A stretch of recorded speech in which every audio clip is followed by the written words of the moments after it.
Puji ma Tuhan Yesus Raja ni huriai, nang mga luas tiki di hita, terlumubi di damang dohot dainang. Jala lau selamat datang ma, kupasat hami tuopui Eborus Emeritus, Padita Dr. Bonar Nabitupulu, nang rap dohot hita. Jala naing tabuhay ma, acara tadi bagasan sadarion, damang dohot dainang, ima simposium teologia, natapatupa di bagasan sadarion. Adorak so masuk kita tu ibadah pembukaan u pasahat hamima sautik songon prokes di hita ala tapatupa acaraon di tonga-tonga ni pandemi COVID-10 sion. Alani i tu damang dohot dainang na madohoti acaraon secara fisikal di HKBP Medan Sudirmanon asata maksimal homa amang inang luas ni gereja tahun dohot godang di hudulat tai asa unak pola terlalu jonok kita di aka hudulat tabe jala napaduahon selama berlangsung acara ta di bagas gerejaon toktong ma tapake masker tai jala sabui-buina tahurangi ma pergerakan ta manang na tuluar manang na songoni asa boy hita di bagasan ketertiban dohot kenyamanan jala di coffee time di snack dohot kopi molo adong di damang dainang na merasa kurang kopi na dohot teh manis na manang boy do kolad di gorahot tu panitia asa di pataru tu kursita asa unakola hita terlalu gudang bergerak di tonga-tonga ni ulau tahun jala dung di acara mga siang pianon bah tong mata maksimal hon luas ni tempat tadi sopo tu sopo dan kita pida lau mga siang asal nak pola adong kerumunan menjaga ala tarjonok do di son kator ni gugus tugas ruwani asal nang adong pola permasalahan tu hita alani tapara rima dirita dohot damang dohot dainang sahalinai upas satu ita selamat bersimposium di hita jala tapara di madirita lahu mangihuton ibadah pembukaan dohoton hupasahat hamima tu ya adong sadanai tahia manginang ati adong kita naing tu restroom manang natu toilet adong do di sabulah habirang dohot di sabulah siamun di belakang asa unak pola lulu hita rupan di sebelah kiri dohot sebelah kanan di belakang di sima restroom tak manang na toilet tak ya alani i langsung ma pinasahat tikion tu amanami abang anda Padita Nixon Samosir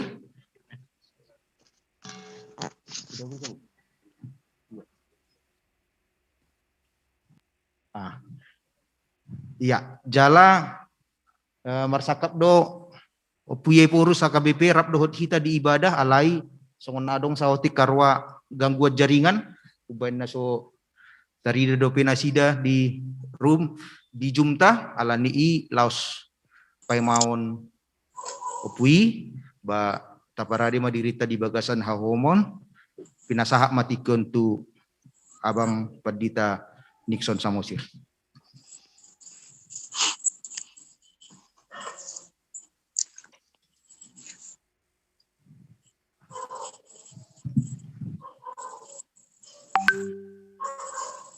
Para dirohata, asa masuk kita tu ibadah pembukaan simposium teologi dohot tema perjamuan kudus di masa pandemi COVID-19 natapatupa di hari sadarion Selasa 10 Maret 2020 sada secara fisikal di HKBP Medan Sudirman jala tapatupa secara virtual via Zoom.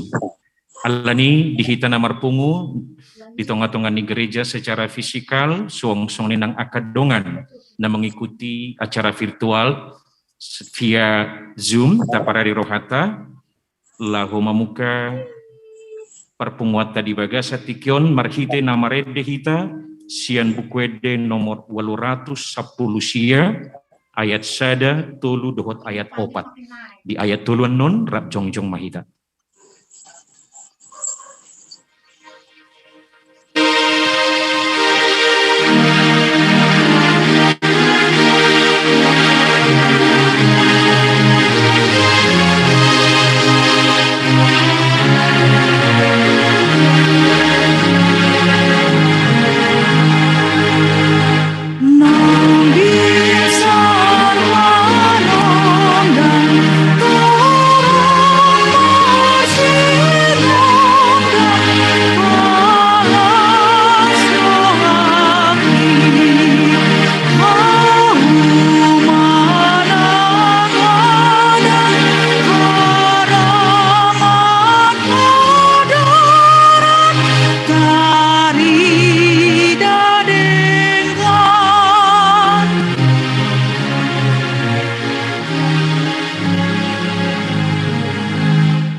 marhite-hite guarni debata ama, dohot guarni anakna Tuhan Yesus Kristus, dohot guarni todi porbadia, nato mapalangit dohot tanoon. Pinasupasuma naro marhite-hite guarni Jehovah, upasu-pasu hami mahamu, akan nasian bagas ni Jehovah. Jehovah do debata, jala ibana Tabaton hamuma akapilian pestai, sahat rodi akataduk nilanggatan, haleluya martangiang mahita. Moliate madiho ali di batanami na di benua gijang. Dilehokodo hahi paso dohot gogo di hami saluhutna. Boy hami patupahon simposium teologi HKBP na marpardomuan tu ulaon na badia di tonga-tonga ni pandemi COVID-19 siya. Hodo ali dibatasi lehon habisuhon na boy manuturi perdalanan ni saluhut ulaon nami di bagasan sadarion. Tupakom mapikiran nadenggan di uluan ni Huriam HKBP opuye porus padita Dr. Robinson Butar-Butar suang songoninang akan narasumber dohot sude peserta simposium naro secara fisikal nang nama dohoti secara virtual via Zoom. Saya sungguh lima hami saluhutna asasian parsitutuan ni roha kami madohoti ulaunon maparhaseang akatik dohot gugu na pinasahat mutu kami. Saya manotong mahoma masu-masu kami asa mardalan ulaon simposiumon di bagasan las ni roha jala tau hasangapod di goarmu. Marhite-hite Tuhan Yesus Kristus, martangiak kami Tuho. Amin. Maredehita siap bukwede nomor 417 ayat sada dohot ayat 2.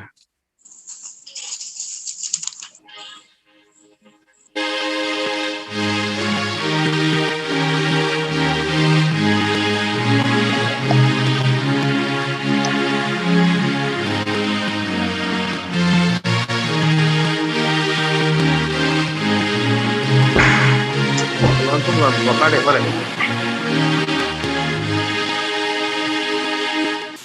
Masih aku puji Allah manusia di bayinya seorang aku gak bisa ranganmu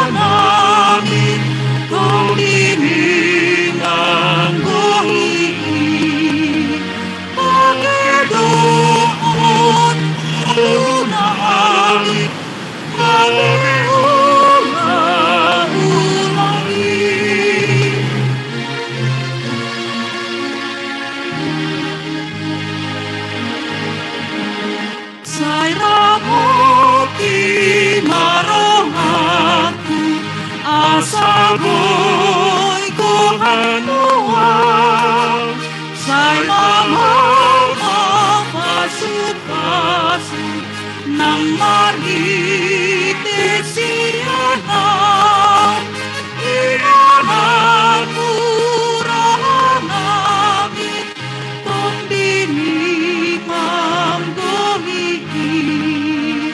Bakit dokot malut langit gabi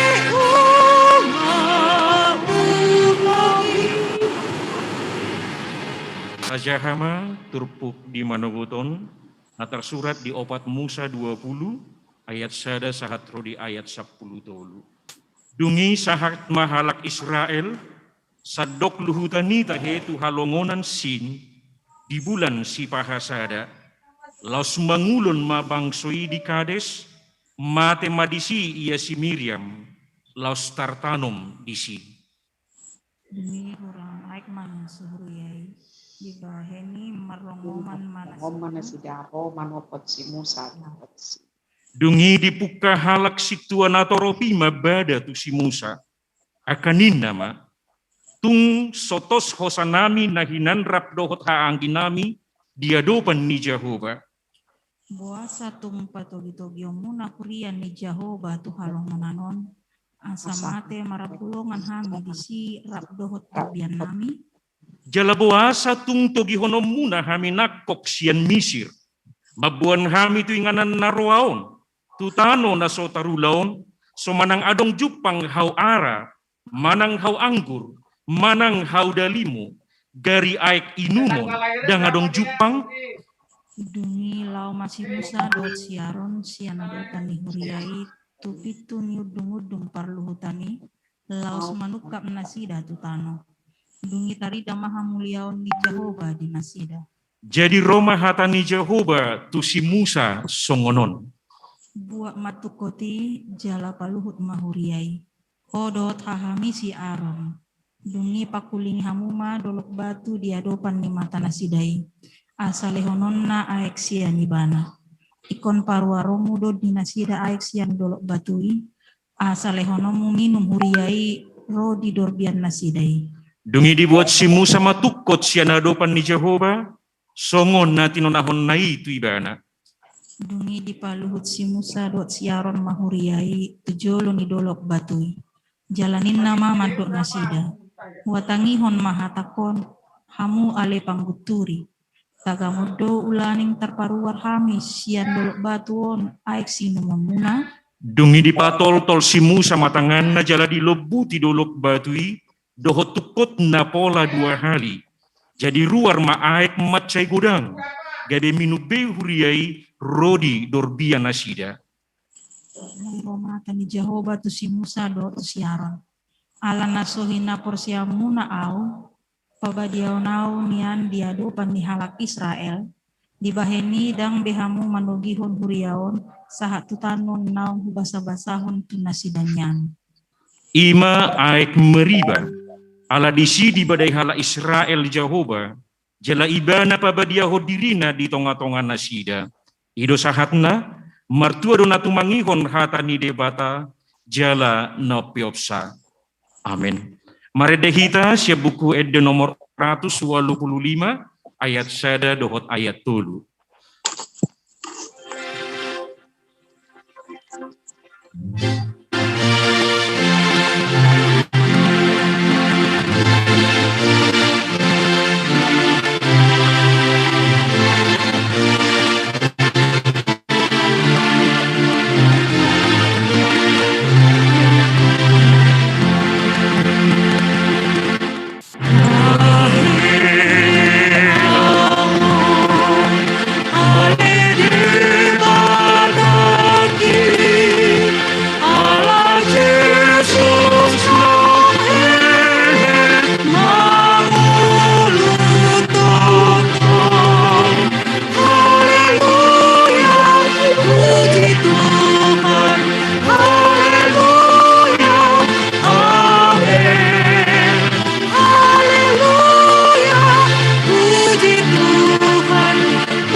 Martani yang mahita.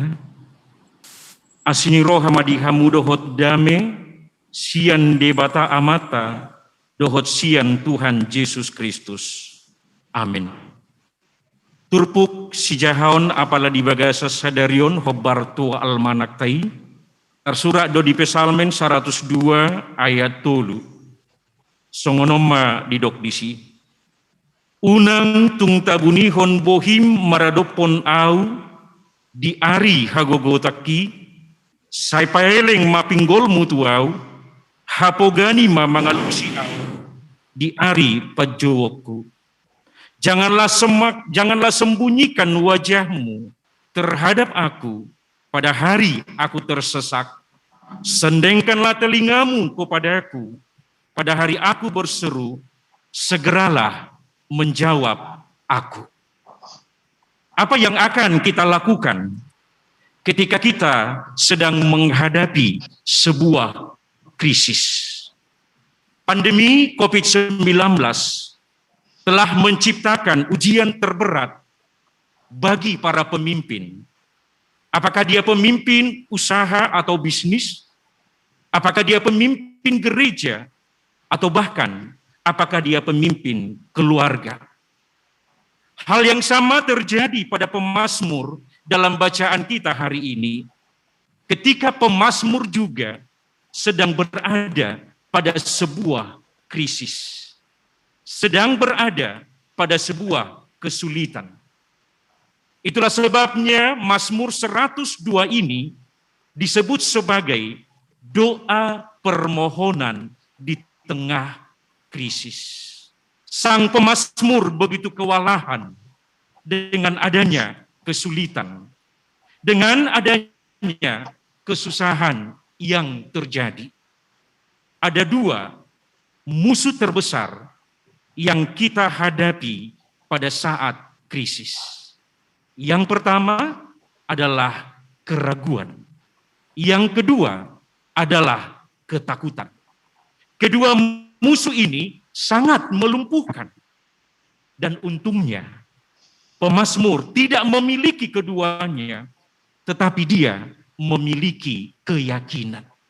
Sekali lagi saya katakan, pemazmur tidak memiliki kedua-duanya, apakah keraguan dan ketakutan, tetapi justru dia memiliki keyakinan. Keyakinan pemazmur didasarkan pada pondasi yang telah dia bangun sejak ia masih sangat begitu muda. Keyakinan pemazmur didasarkan pada apa yang Tuhan dapat lakukan dengan kekuatannya. Maka dia berkata, unang tabunihon bohim maradopon au. Paeleng mapinggolmu tuau. Hapoganima mangalusi au. Dengan doa, pemazmur mencurahkan seluruh keluhan-keluhannya di hadapan Tuhan. Dan dengan rendah hati pula, ia memohon kepada Tuhan. Dan ia percaya pada jawaban langsung atas doa. Saudara-saudaraku, simposium hari ini kiranya menjadi bagian dari jawaban doa kita di tengah-tengah krisis COVID-19. Simposium hari ini kiranya dapat memberikan tingkat kejelasan pada saat tidak ada yang jelas dan tidak ada yang pasti. Dan kita juga berharap bahwa simposium hari ini kiranya akan menavigasi kita untuk menghadapi rangkaian tantangan dalam pelayanan akibat krisis COVID-19. Maka inisiatif pemazmur pada hari ini menjadi motivasi bagi setiap kita untuk merenungkan bahwa kita harus seolah-olah itu bergantung kepada Tuhan dan bekerja seolah-olah itu bergantung pada kita. Sekali lagi, kita harus berdoa seolah-olah itu bergantung pada Tuhan dan bekerja seolah-olah itu tergantung pada diri kita. Amin. Martang yang mahita. Mulia tema di pasangat rohanami tuho ali Tuhan. Homa nama masu-masu hami di tonga-tonga ni ulaon. Simposium na pinatupan ni Huriam HKBP. Sudi akan narasumber. Tarlumobi uluan ni Huriam HKBP. Opui oporus Padita Robinson butar-butar. Homa na mangalehon bisuk. Dohot hapistaran. Asa anggiat boy mangajari kami. Taringot tu akan nanaing si ulaon nami dope. Di tonga-tonga ni Huriami. Sahat tu homa. Ulaunon. Siya na mamuka sahat di ujung na anon. Mangasahon Tuhan Yesus Kristus Tuhan nami. Amin. Maredehita siya buka 485 ayat syara dohot ayat 4.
Mahita mangidu di tangiang alia manami nadi beno gijang sai pinurba dia maguarmu sai roma harajaonmu sai saut malomun roham di beno tongaon songon nadi beno gijang lehmatu hami sederon hanguluan siapari sesa madosa nami songon panesa nami di dosa nidongan nomor dosa tuhami una kami tugihon tu pangujunan balua mahami sian pangago ai horona puna harajaon dohot hagogoon rodi hasangapon saliling-lilingna.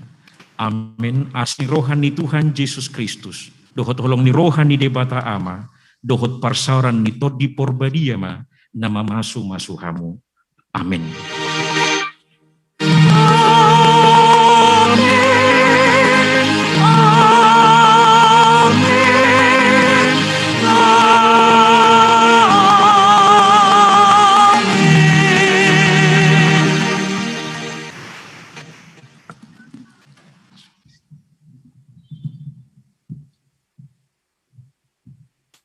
Maulia tema di debata naung mangaluasita di parjumpangata doh ibadah marhiti-hiti persobot tamanang ibadah naung niuluhon ni amak padita Nixon Samosir. Ngoeng kaudutima damang dohot dainang acara di simposium tadi bagasan sadarion ima kata sambutan aparjolo pasangat hamima ketua komisi liturgi lau pasato sambutanna Dunian non laos diudutima tu amang preses AKBP distrik 10 Medan Aceh amang padita Henry Napitupulu MTH laho pasahaton sambutan doton tikion hu pasahat hamima tu ketua komisi teologi HKBP 2020-2024. Dengan mengucap syukur kepada Tuhan kita di dalam Yesus Kristus, kami menyampaikan selamat datang kepada yang kami hormati seluruh Bapak dan Ibu, peserta dari Simposium Teologi Perjamuan Kudus di tengah pandemi yang saat ini sedang dan mulai akan kita langsungkan. Kami mengucapkan secara khusus selamat datang dan terima kasih kepada Opuye Porus HKBP dan segenap pimpinan HKBP, demikian juga kepada seluruh Bapak dan Ibu Preses, lembaga dan pimpinan lembaga, demikian juga kepada HKBP Sudirman dan Distrik 10 Medan Aceh yang telah memberikan banyak hal mendukung kegiatan yang sedang berlangsung saat ini. Demikian juga kami mengucapkan terima kasih dan selamat datang sekaligus kepada para narasumber kami Opuye Eporus sebagai keynote speaker, Eporus Emeritus Bapak Pendeta Bonar Napitupulu, dan Bapak Pendeta Binsar Papahan. Dan perlu kami sampaikan bahwa Eporus Emeritus Bapak Pendeta Dr. Darwin Lumban Tobing tidak dapat hadir belum dapat hadir pada kesempatan kita saat simposium ini.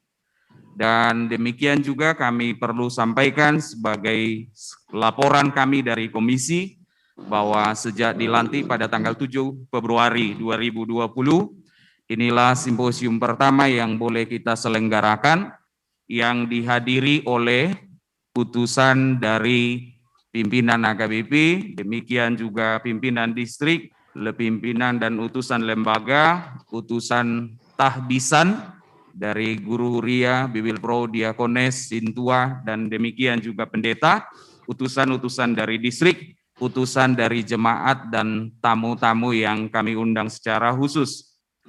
Kita laksanakan simposium ini dalam dua bentuk, satu fisikal di Gereja KBP Sudirman ini, dan yang kedua virtual dengan dua platform, Zoom yang sampai saat ini dihadiri oleh jumlah 172 orang, dan kemudian platform yang kedua streaming di YouTube yang saat ini diikuti sekitar 40 orang.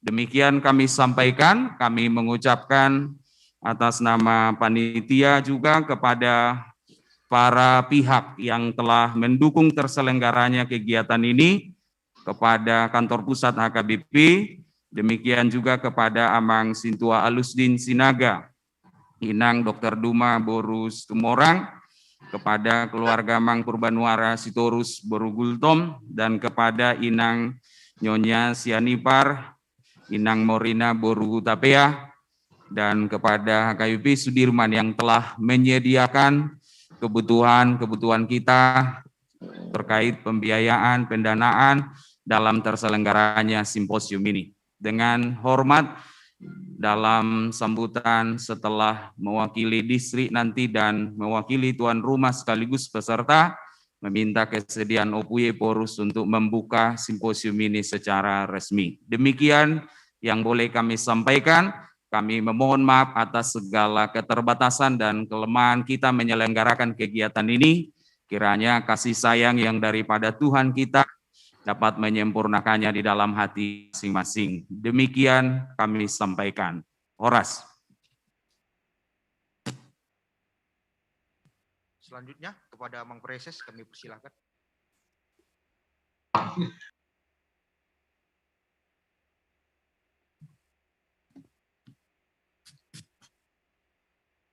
Oras marhita salhuna.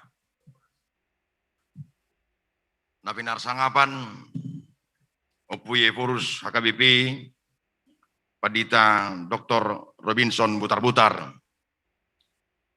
Napinar sangapan Opuye Eporus Emeritus Pung Pendeta Dr. Bonar Napitupulu nah hadir nuaing secara fisik di HKBP Sudirman.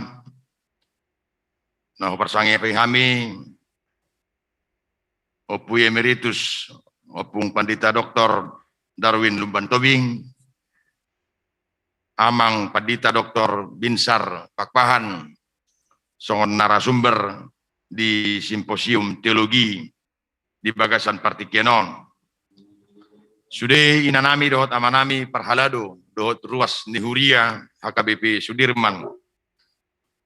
Jalana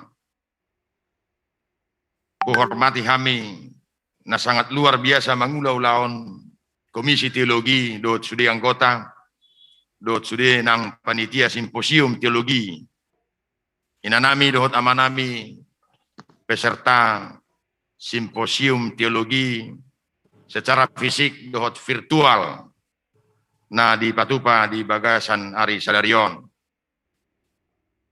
Atas goar ni HKBP Distrik 10 Medan Aceh. Upasahatami ma selamat datang di Kota Medan. Secara khusus di Huriata HKBP Sudirmanon. Moliate ma tadok tutuhatam ala di luas dope hita marlas niroha boy marpungung di ingananon napa Jepang secara fisik dohot virtual dohotaka nataha holongi. Moliate godang hupasahat tami tuluan ni huria HKBP. Opuye forus HKBP Padita Dr. Robinson Butar-Butar. Nasumakapi ulaun simposiumon marhite panitia waeng dohot marhite komisi teologi naung dipilip. Jalan nahupak kilalaho kami merlojong mangula-ulaon di komisi I. Anggia ma simposiumon marperbuehon tudu-tudu tu pakobasion nalam dumasip lam umapit jala lam tota pakeon ni saluhut pangulan ni huriat HKBP tujuluanon. Sian hami na di distrik 10 Medan Aceh. Pasahatom moliate godang nang tu narasumber naradi di bagasan partikianon. Opuye forus emeritus dohot diamang doktor Bisar nang disude peserta fisik dohot virtual tuhat tama napatauhon hita maddohoti jala mangulahon pakobasiota tujolo marhite parbueni simposium sadarion. Songobolahan amak di distrik Medan secara fisik nang virtual tama dohonon nami moliate godang tu panitia tu komisi teologi naniuluhon ni Padita Dr. Sukanto Limbong. Anggiat marhite simposiumon saulak nari lamma mora hita nang komisi teologi lamma mora paadarhon pakobasio tujulun secara khusus taringotu ulaun nabadia. Alani loat camu mahami amang dohot tamu inang terlumo video pui alamar hiti arahan nio pui bui mardalan ulaunon marhite pelean dohot pangurupion ni amata situa Alusdin Sinaga inang Dr. Duma Boru Situmorang sian perhalado HKBP Sudirman inang Nyonya Sianipar Boru Hutapea inang Morina sian HKBP Sudirman dohot di huria HKBP Sudirman naparadi konsumsi di hita secara fisik.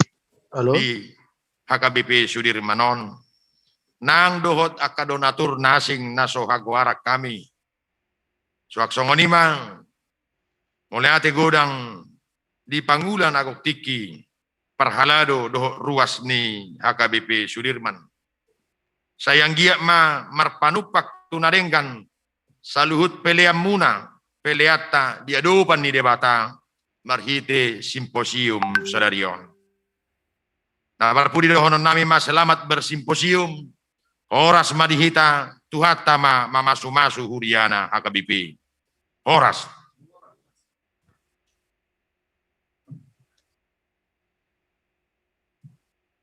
Mauliate hupasaat hami tu amanami preses.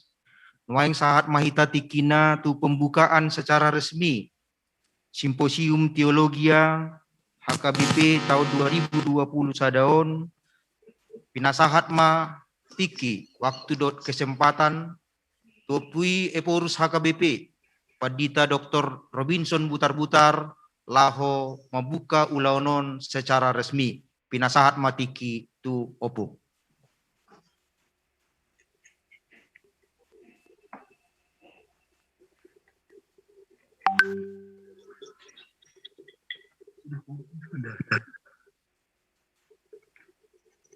Horas madi di hamu ka amang dot hamu kainang nahina holong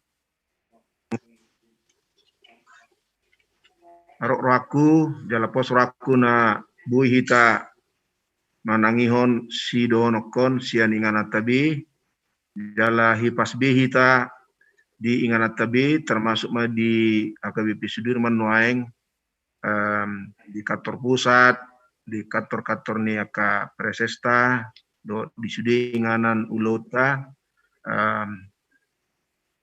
saya tuhatama nama dongani hita di bagasan ulota sonari Adorak sohu buka secara resmi simposium tahun luas homa jolo mandok mau liate tu pihak-pihak na menginton soi kopola secara mendetail hugari guarna sida.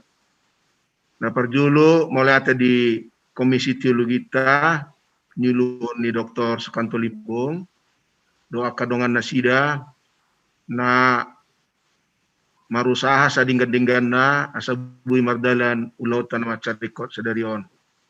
Songoni manang sudina dohot manupahi pembiayaan tu ulau tahun.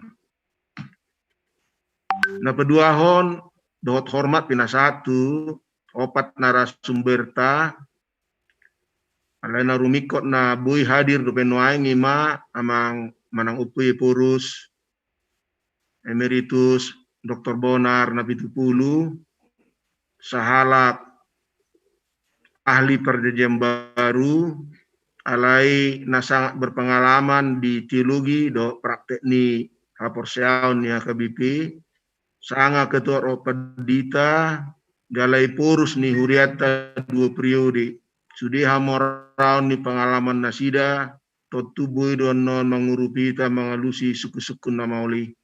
Songoni manang tarok tong dohot upui purus padita Dr. Darwin Lumbatubing ala nasida dakolan dung epurusta alai do nasida pangajarita di HKBP sian bidang sistematik teologi naulon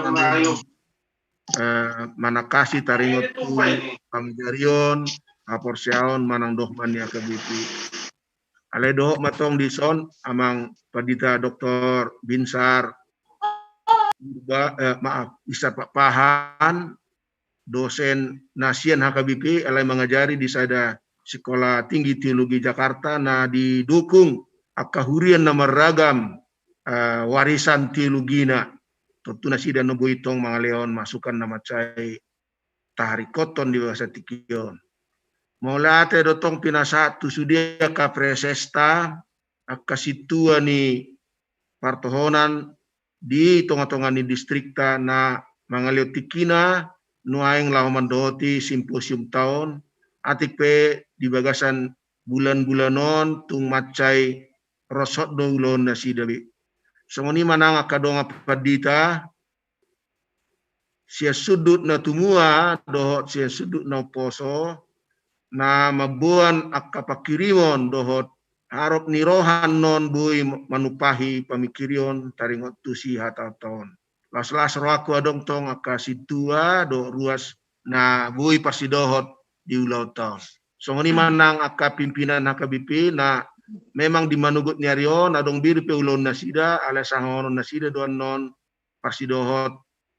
Songoni manang kepala biro jemaata na mengurupi urusan non laho patuluson dia ma rekomendasi sian simposium tahun si pasahaton tuak kahuriata mari tiak kauluan preses do na mengiunai tu tonga-tongani ruas ni huriata. Molo adong naso huguariau akadongan si hamalate honoton minta maaf au alai molate ma di presesta preses Napitupulu di distrik Mirian Aceh na mangaleon semangat tu panitia jala Rabdo HKBP Sudirman radi gabi bulhan amat ni ulau tahun alani hamo kadongan mengaradi mahita Rabdo Tuhata di bagasan paniruyon ni Toddi Porbadia madohoti simposium na macarikoton di sejarah ni HKBP di na mengadupi COVID-19 kita. Buka ma simposiumon di bagasan goar ni debata ama anak dohot Toddi Porbadia. Saya diperbisuhi Tuhata mahita mengulahon simposium na marsituhon. Amin. Sonina pinasahat. Pinasahat memulak musaitu moderator.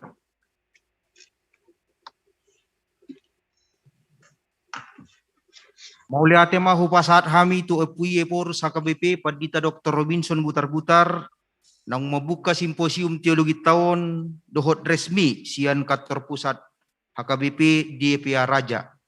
Nuaing masuk mahita tu acara simposium teologi. Di simposium tahun tangi honotama amanginang sudi aka peserta aka pembahasan dohot inti ni si pakatayota di bagasa tikion marhite aka narasumber naung rade laho mangalehon aka pembahasan natuhita.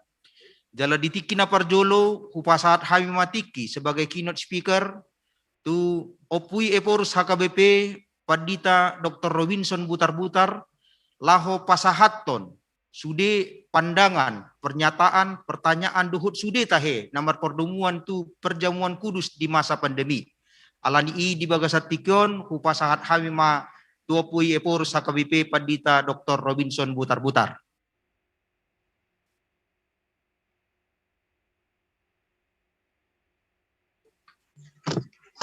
Mulai tema di moderator, dita salutna.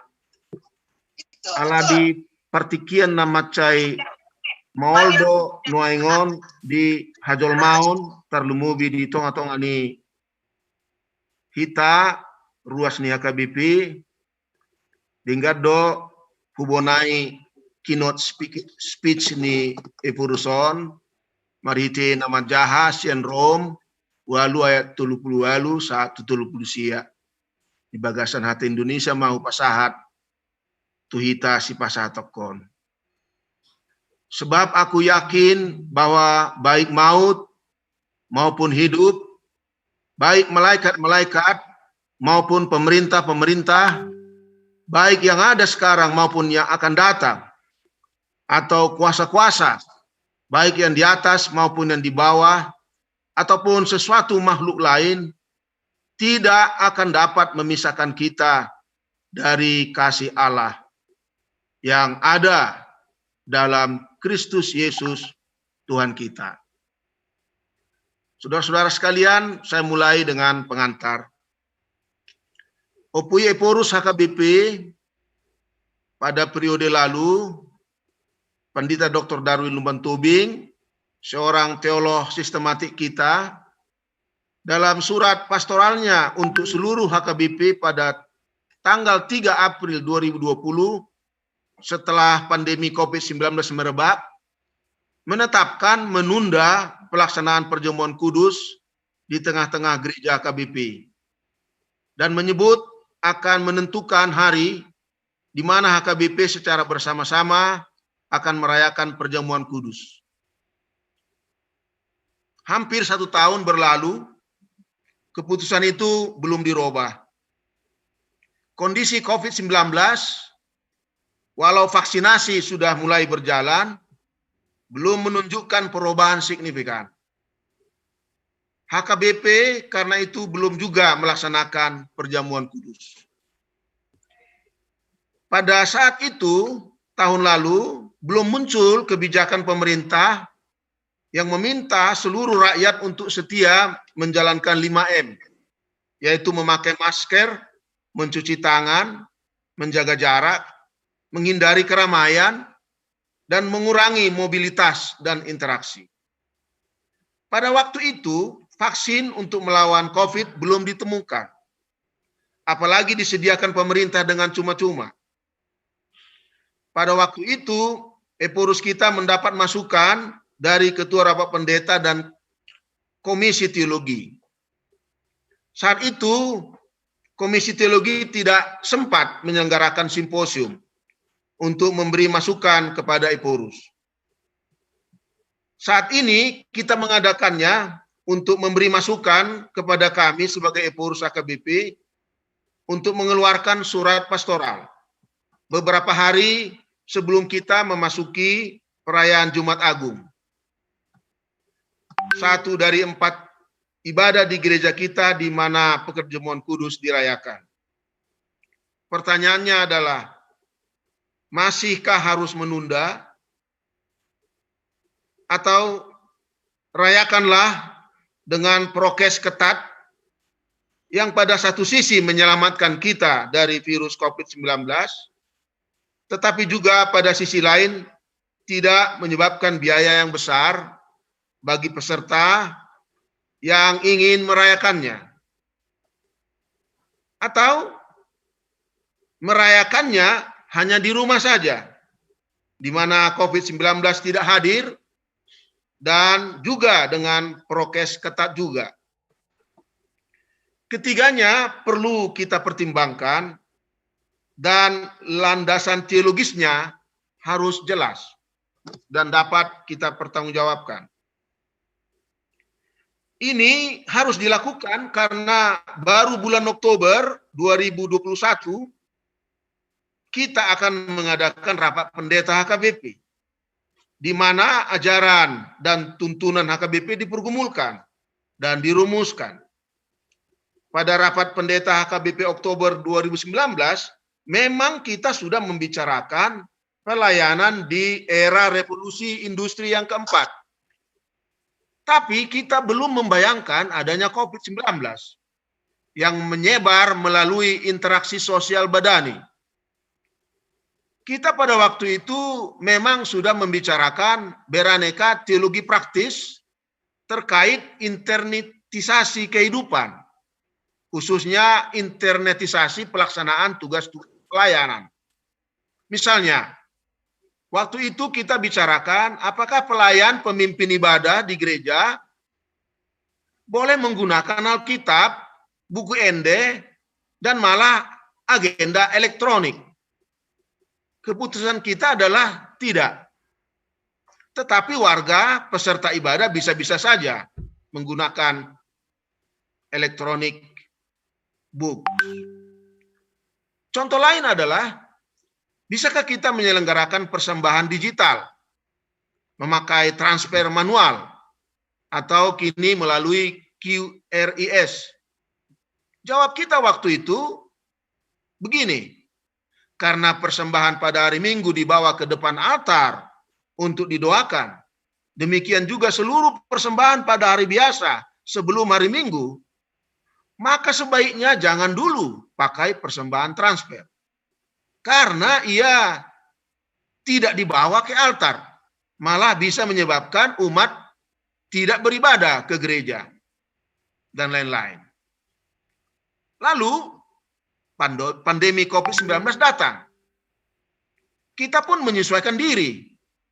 Mula-mula ibadah tidak ada di gereja, melainkan di rumah saja. Acara tercetak disediakan. Kemudian mulai ada ibadah di gereja dan di rumah, atau di tempat di mana peserta ibadah berada. Kemudian ada semi virtual, streamline. Sampai saat ini di antara jemaat-jemaat yang sanggup mengakses internet. Tapi di jemaat-jemaat di mana akses internet tidak tersedia atau terjangkau, maka ibadah di gedung gereja atau tempat ibadah lainnya dilakukan dengan protokol kesehatan yang ketat. Ada yang sekali saja, tapi ada juga yang 3 hingga 4 kali, malah 5 kali. Demikian halnya dengan pelayanan yang lain. Kita pakai masker, dan seterusnya. Kemudian muncul pertanyaan yang berat dijawab. Bagaimana mengebumikan yang meninggal karena COVID? Badani dan jarak dekat dengan APD ketatkah? Atau virtual saja? Pendeta di ruang konsistori, sedangkan umat di kuburan. Karena sewaktu menutup peti orang meninggal memang pelayan pendeta tidak menyentuh tubuh orang meninggal, maka dengan pengenaan APD ia akan terlindung. Tetapi yang lebih sulit adalah menjawab pertanyaan, bagaimana melayankan perjamuan kudus secara bersama, sementara peserta tidak dibuktikan terlebih dahulu lewat tes swab atau antigen, atau sudah semua divaksinasi sebagai bukti ia tidak memiliki lagi virus di dalam tubuhnya. Apalagi jika anggur dilayankan dari cawan yang satu atau sama Apalagi jika anggur dan roti dilayankan orang yang tidak menggunakan 5M, masker. Yang jelas, di tengah pandemi COVID-19 yang masih berlangsung, kita sama-sama menyaksikan bahwa realitas kehidupan kita berubah setiap hari. Wabah ini tidak hanya mengganggu kesehatan fisik, tapi juga ekonomi dan berbagai macam pergumulan lainnya. Tidak terkecuali dampaknya terhadap gerejanya yang dikasihinya, Huria Kristen Batak Protestan. Pandemi ini telah menciptakan ketakutan, kecemasan, kesedihan di tengah-tengah jemaat. Pertemuan ibadah kita secara fisikal, terutama di kota-kota besar, sebagian belum beribadah. Yang sebagian lagi masih dalam bentuk ibadah dengan penjarakan sosial. Dan yang sangat kita pergumulkan saat ini adalah pelayanan sakramen perjamuan kudus yang tidak bisa berlangsung sebagaimana biasanya pada Jumat Agung dan Paskah. Tentu kita semua sama-sama merasakan sangat lapar dan haus untuk berkumpul mendengarkan pengampunan yang dijanjikan itu melalui persekutuan kita di ibadah perjamuan kudus. Namun demikian kita harus kreatif dalam berbagai persekutuan satu sama lain, agar persekutuan kita tidak menjadi ancaman bagi kehidupan warga jemaat dan para pelayan sendiri. Kita kreatif dan memenuhi protokoler kesehatan, bukan karena kita takut dengan virus corona, atau karena kita tidak beriman pada kuasa Allah yang melindungi kita, tetapi karena kita pro kehidupan, cinta dengan kehidupan. Sekarang pertanyaan adalah bagaimana kita menyikapi kondisi ini dan harapan untuk melakukan perjamuan kudus. Saudara-saudara, sejumlah gereja di dunia telah mengambil sikap mengenai pelayanan perjamuan kudus ini. Sebab sikap ini sangat beragam. Beberapa di antaranya perlu saya sebut. Pertama, Gereja Episkopal St. Thomas di Philadelphia, Amerika, melakukan distribusi perjamuan kudus saat orang-orang berkendara di dalam mobil mereka. Di sini gereja bertindak menjadi seperti sebuah restoran drive-thru. Aspek iman dan proklamasi menjadi bergeser kepada aspek memberi dan menerima roti dan anggur semata. Perkumpulan orang percaya di sekitar firman dan sakramen itu menjadi tidak begitu diutamakan. Yang kedua, contoh yang dilakukan oleh Lutheran Church of Our Redeemer dengan Ekaristi online, perjamuan kudus yang diperbolehkan khusus selama mereka tidak bisa bertemu dengan aman. Sakramen dibagikan di rumah-rumah tanpa pendeta yang memimpinnya. Jika jemaat ingin berpartisipasi, jemaat cukup menyiapkan roti atau biskuit atau anggur di rumahnya masing-masing. Dan masih banyak contoh-contoh lain.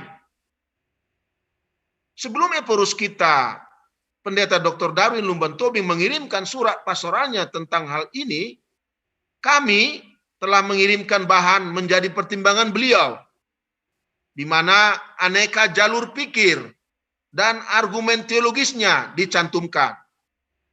Waktu itu Bapak Dr. Binsar Pak Pahan membantu kami sebagai ketua roh pendeta. Pada saat itu Eporus mengambil jalur pikir dan keputusan menunda.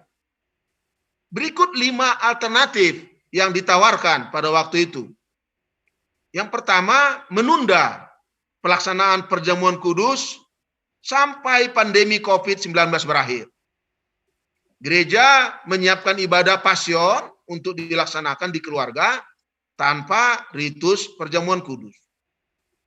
Landasannya adalah pelaksanaan perjamuan kudus di HKBP sering tertunda oleh kurangnya waktu yang dimiliki pelayan tahbisan karena banyaknya jemaat yang harus dilayani. Itu jelas di kuria atau resort di mana banyak pagarannya. Tidak bisa pada hari yang sama perjamuan kudus dilaksanakan. Artinya, jemaat sudah biasa untuk menunggu pelaksanaan perjamuan kudus. Yang kedua, perjamuan kudus online. Di era online, kehadiran pemimpin ibadah secara virtual dapat memimpin umat dalam melaksanakan perjamuan kudus dengan membacakan formula konsekrasi bagi jemaat yang bersekutu bersama-sama di ruang virtual yang sama, yang menyiapkan roti dan anggurnya di rumah masing-masing dan menikmati perjamuan kudus bersama. Landasannya sangat teologis. Kristus hadir melampaui ruang fisik dan konsekrasi melalui ruang virtual menguatkan makna persekutuan perjamuan kudus. Menguatkan makna, bukan mengurangi makna persekutuan perjamuan kudus. Yang ketiga, melakukan perjamuan kudus darurat di rumah dengan roti dan anggur yang disiapkan sendiri buat yang memiliki jarak ke gereja, atau disiapkan gereja buat yang bisa mengambil ke gereja. Landasan teologisnya, jemaat yang dewasa yang bisa melayani baptisan darurat juga bisa melakukan perjamuan kudus darurat. Namun berkat tetap dikatakan dengan formula kita. Yang keempat, memberi nama perjamuan kasih untuk dilaksanakan di rumah keluarga dengan menyiapkan formula dan tata ibadah untuk perjamuan kasih. Perjamuan kudus tetap dilaksanakan di gereja. Landasannya, jemaat mula-mula jauh sebelum gereja menjadi institusi, selalu melakukan perjamuan kasih di rumah dengan memecah roti dan minum anggur sambil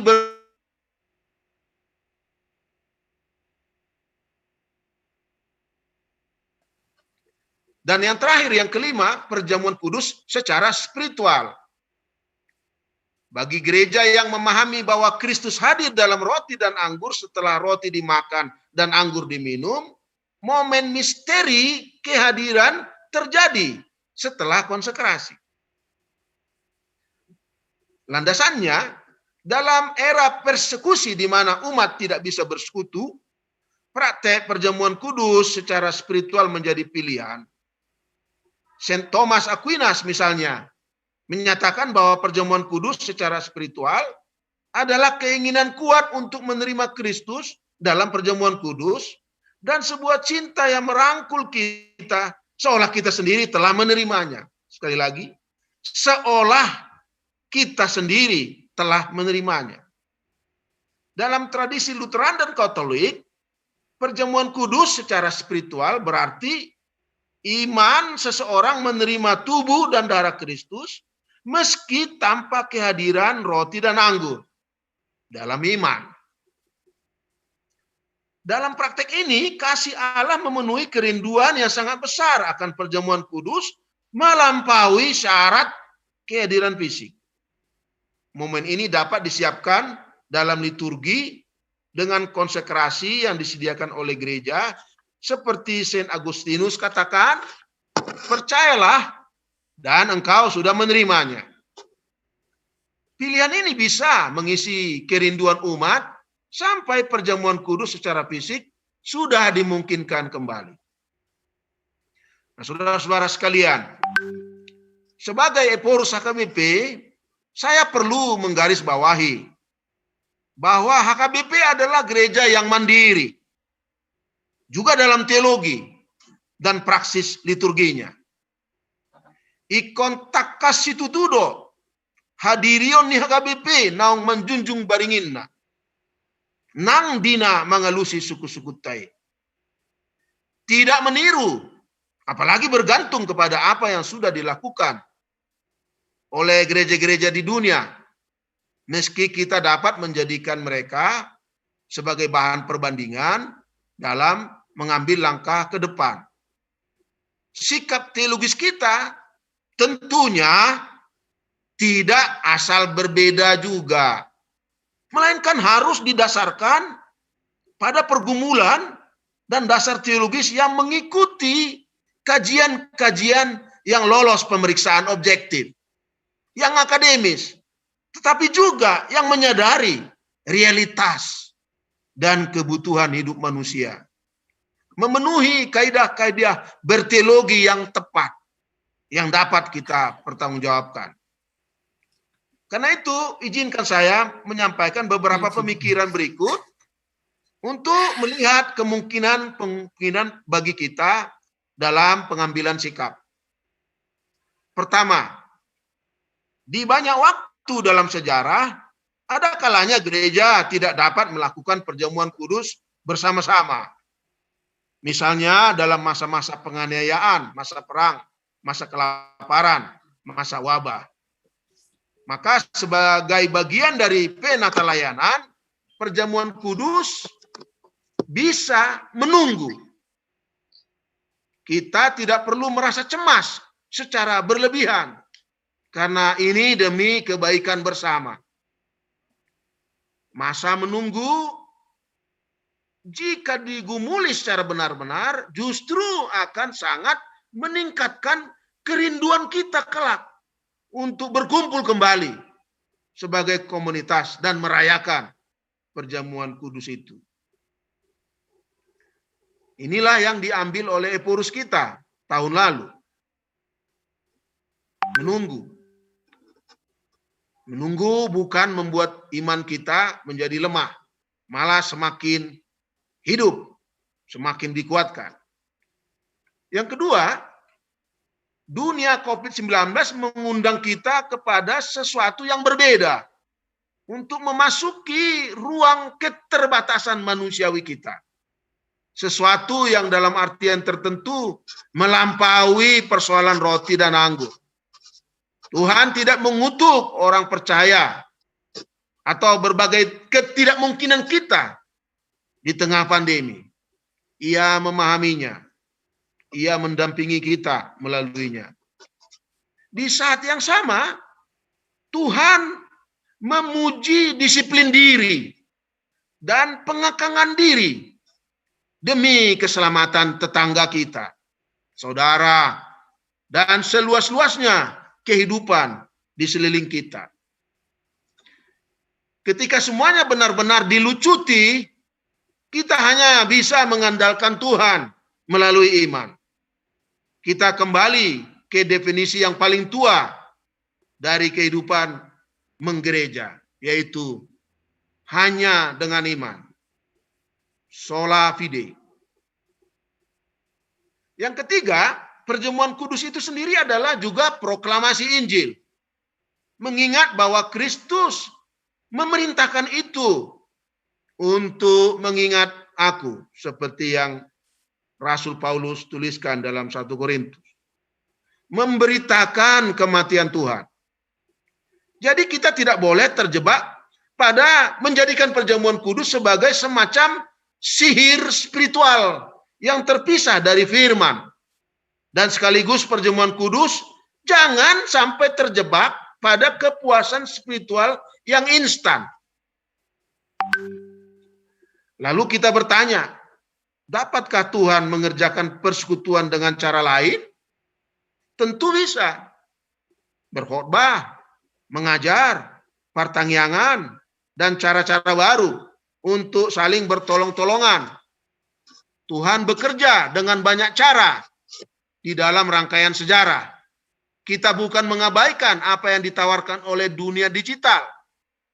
Namun, amat perlu kehati-hatian.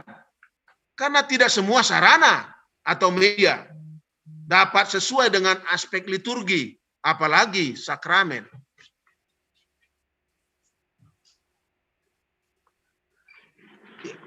Ketika Luther ditanya oleh pengikut John Hus di Bohemia, Luther menjawab masing-masing rumah tangga dapat memberitakan kabar baik, bahkan membaptis dalam situasi yang sangat darurat.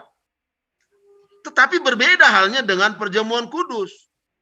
Dilaksanakan pada hari Minggu dan tidak secara pribadi.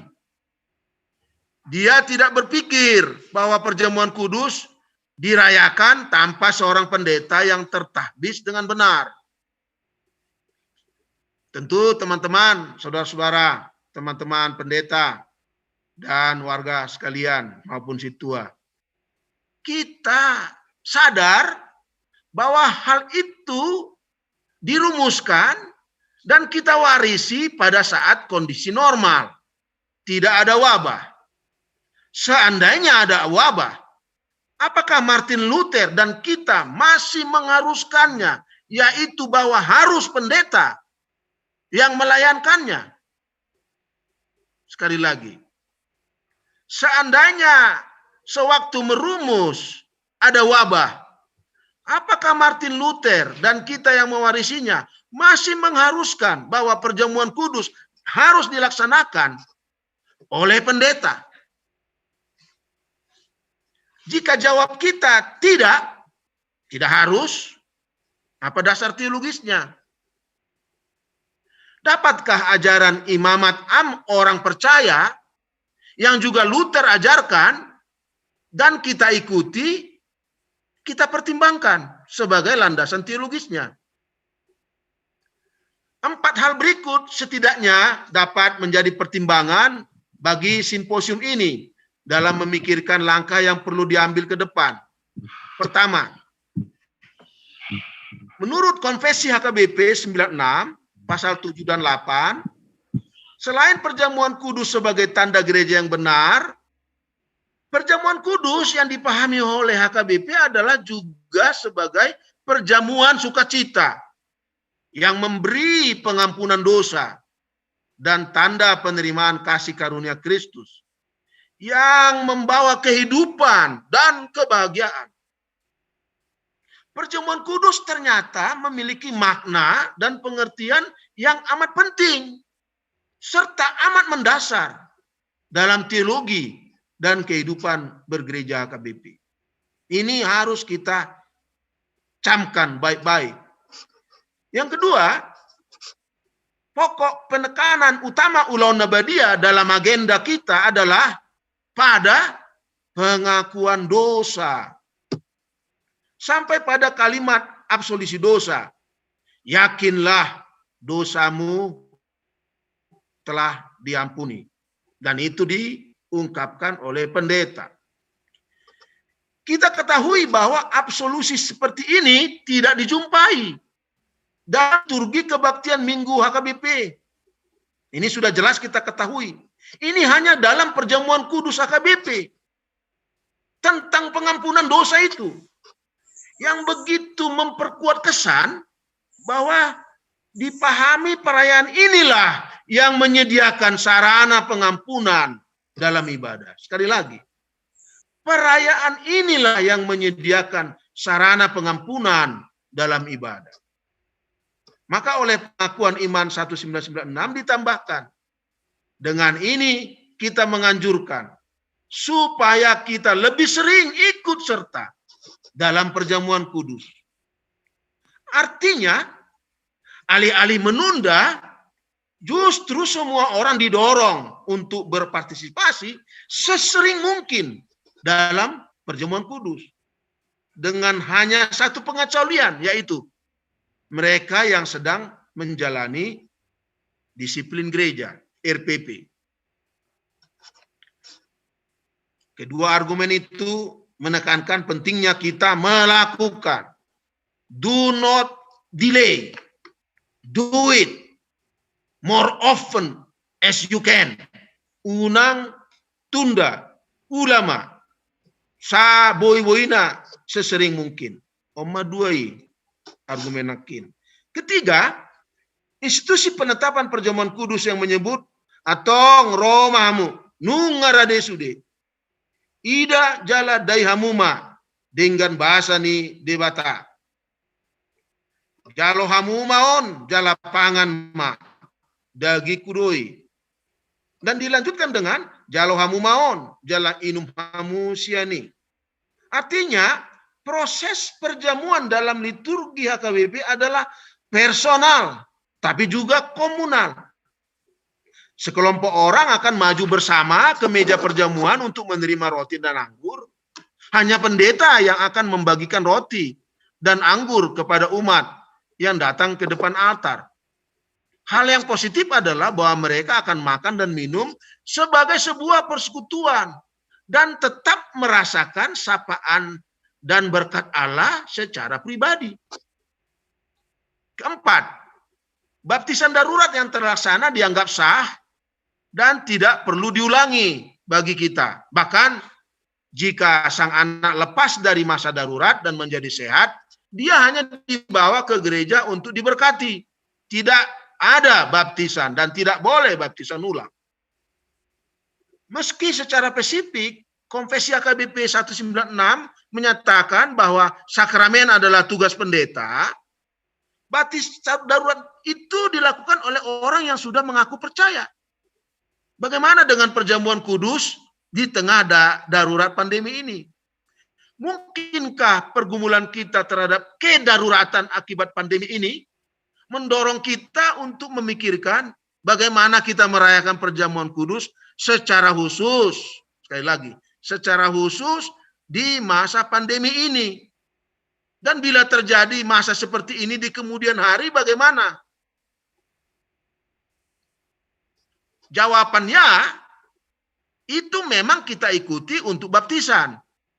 Apakah oleh penatua atau warga saat pendeta tidak dimungkinkan hadir? Bisakah hal sama juga dilakukan? Perjamuan kudus darurat di rumah, di mana COVID-19 tidak hadir setelah mengecek pada masa COVID-19, tetap ikuti prokes, tapi dengan tidak mengharuskan pendeta saja liturgis dan pelayan perjamuan kudus.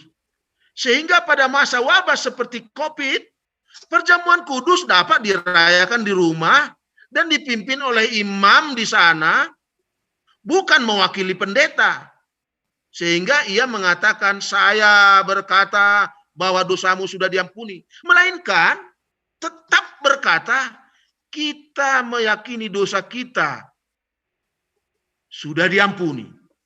Sama seperti apa yang kita gunakan pada ibadah-ibadah biasa yang dipimpin oleh yang bukan pendeta.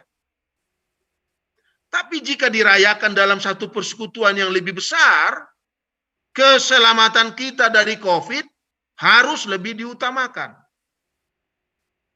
Bagaimana prokes dimaksud? Apakah melakukan tes swab, antigen, vaksinasi dahulu sebelum ikut perjamuan?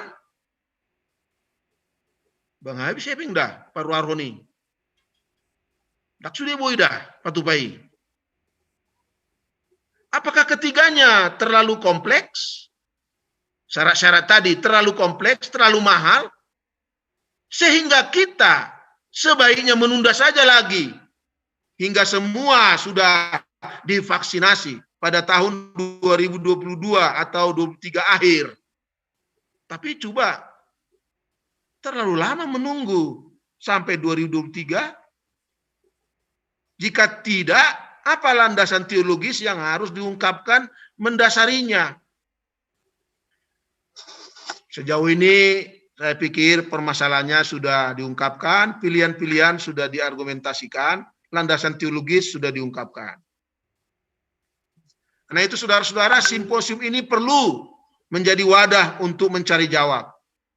Sehingga walaupun kita harus menunggu keputusan rapat pendeta pada Minggu ke-3 Oktober 2021 dan Sinode Godang 2022 untuk menetapkan ajaran baku kita tentang perjamuan kudus di masa pandemi dan sejenisnya di masa wabah, kita dapat memberi izin dan panduan ibadah untuk pelaksanaan perjamuan kudus di rumah-rumah jemaat kita maupun bersama-sama di gereja dengan proses ketat.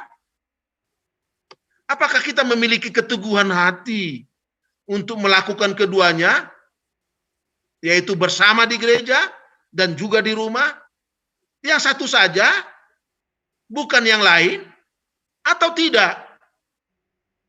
Kita belum berani, kita masih khawatir, kita sebut bertindak harus lebih hati-hati, lebih bijak. Sehingga harus menunggu rapat pendeta dan sinode godang yang toh harus menetapkan ajaran menghadapi kemungkinan di masa depan dan akan munculnya pandemi baru yang lebih cepat penyebarannya dari COVID-19 di era kemungkinan munculnya skenario baru terburuk seperti dikumandangkan oleh Presiden Amerika Joe Biden pada waktu berbicara secara virtual pada konferensi keamanan dunia di Munich bulan lalu.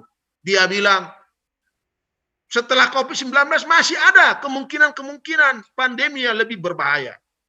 Maka HKBP harus mengambil langkah looking forward dengan melakukan sesuatu sekarang dengan berani.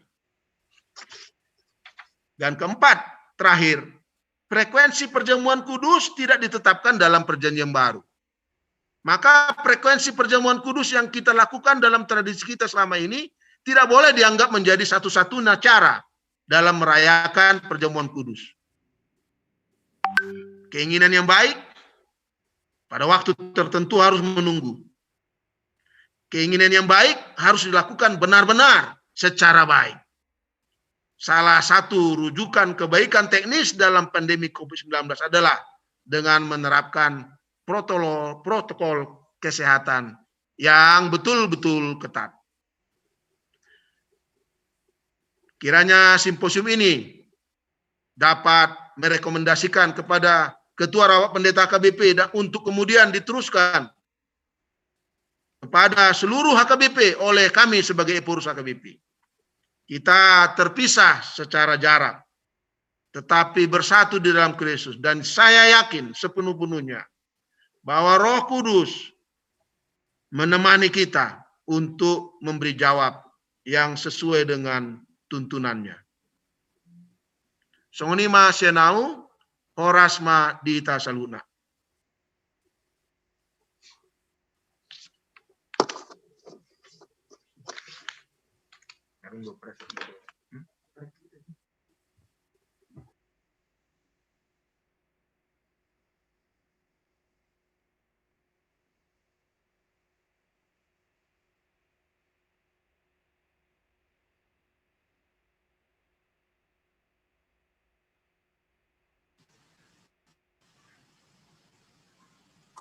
Jadi kepada Opwe Pengurus HKBP, kami akan bersungguh-sungguh setelah mendengarkan paparan yang disampaikan oleh Opung untuk membicarakannya bersama-sama dan juga secara khusus kepada narasumber yang akan memberikan pembahasan tentang topik yang telah dihantarkan oleh Opwe dengan catatan-catatan kunci yang tadi untuk dibahas sehingga simposium ini benar-benar seperti harapan Opwe Pengurus HKBP dapat memberi jawab secepat mungkin untuk merumuskan statement of faith atau pernyataan iman kita atau bimbingan pastoral dari Opwe Pengurus menghadapi ibadah perjamuan kudus yang mungkin seyogianya akan harus kita laksanakan di perayaan Jumat Agung dan Paskah. Oleh karenanya Bapak dan Ibu, untuk mengantarkan kita dengarkan pembahasan dari para narasumber yang telah bersiap.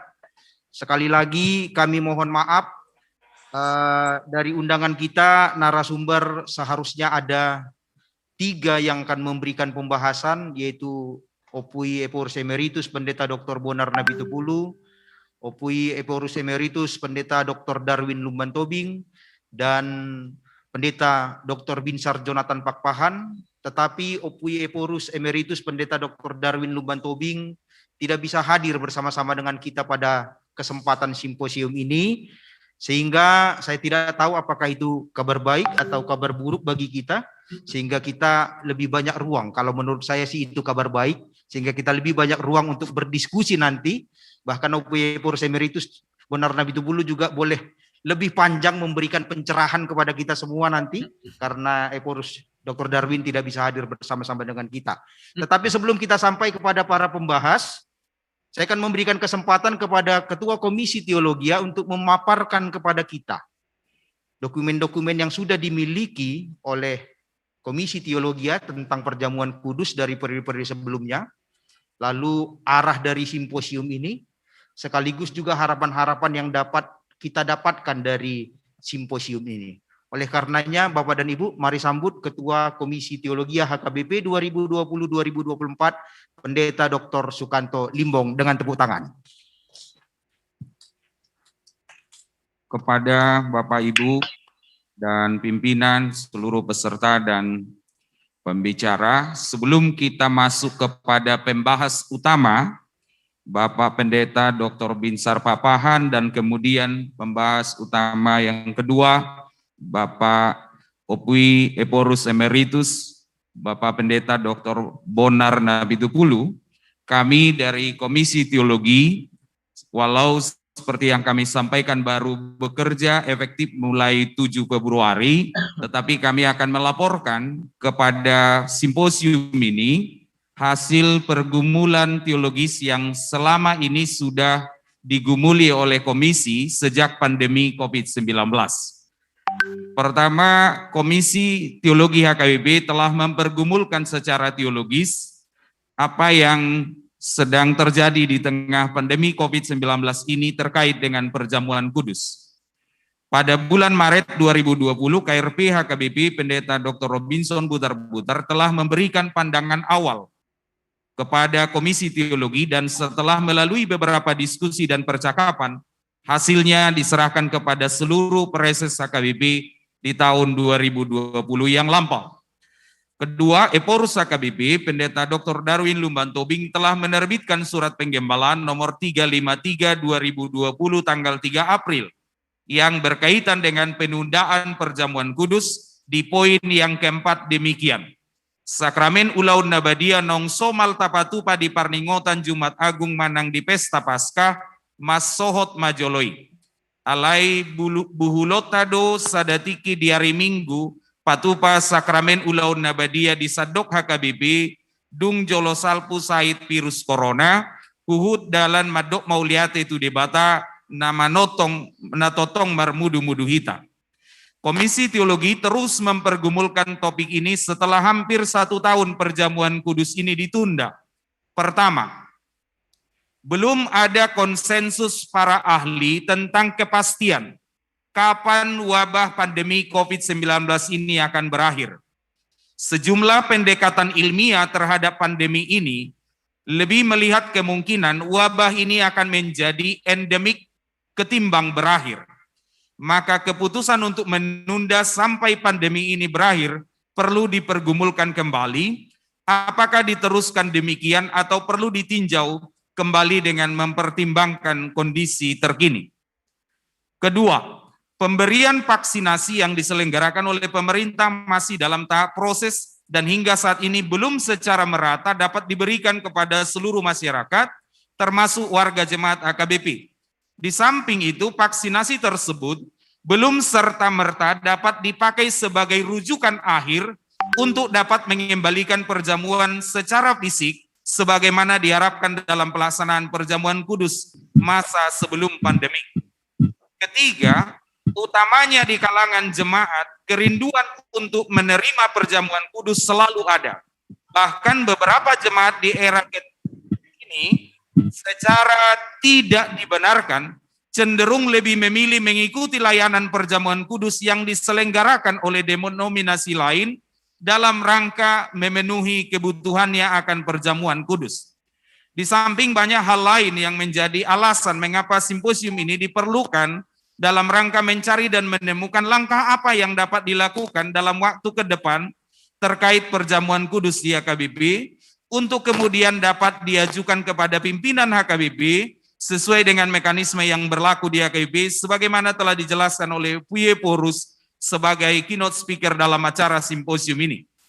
Beberapa dari pokok pergumulan teologis yang selama ini dipergumulkan oleh Komisi Teologi tadi sudah disampaikan oleh Puye Porus terkait Konfesi 96 tentang arti dan makna perjamuan kudus. Yang kedua, penekanan utama terhadap Ulaun Nabadia yaitu pengakuan dosa, dan yang ketiga Konfesi 96 dengan menambahkan kalimat agar supaya lebih sering diikut serta dan hadir dalam perjamuan kudus, dan yang ketiga baptisan darurat yang dipergumulkan HKBP sejak masa misionaris yang dianggap sah, bahkan jika sang anak itu lepas dari darurat, yang secara spesifik Konvensi 96 memberi tugas ini kepada pendeta, namun apakah ini dilakukan secara demikian di kedaruratan COVID?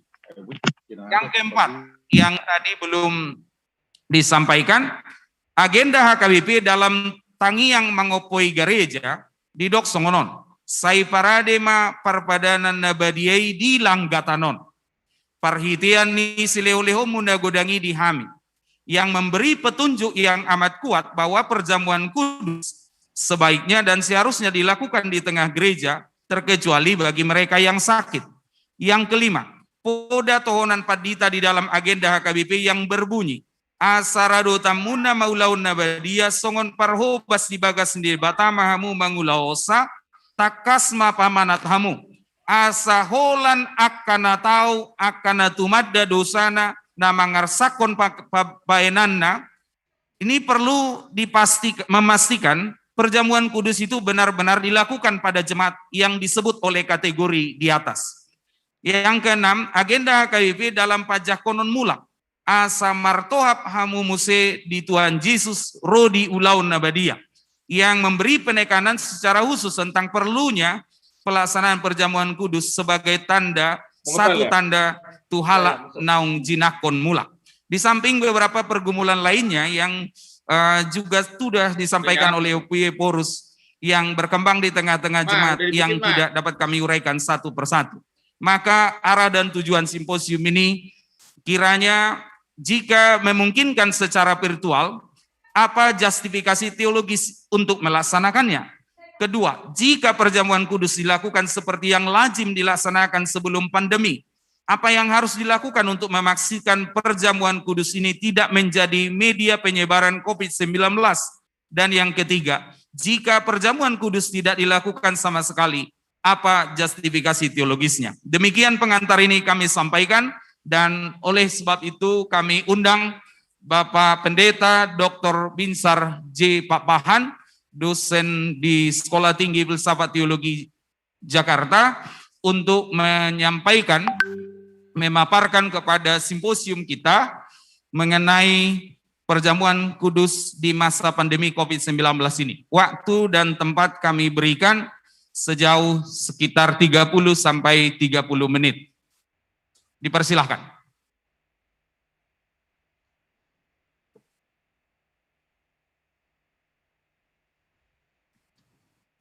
Horas Madihita,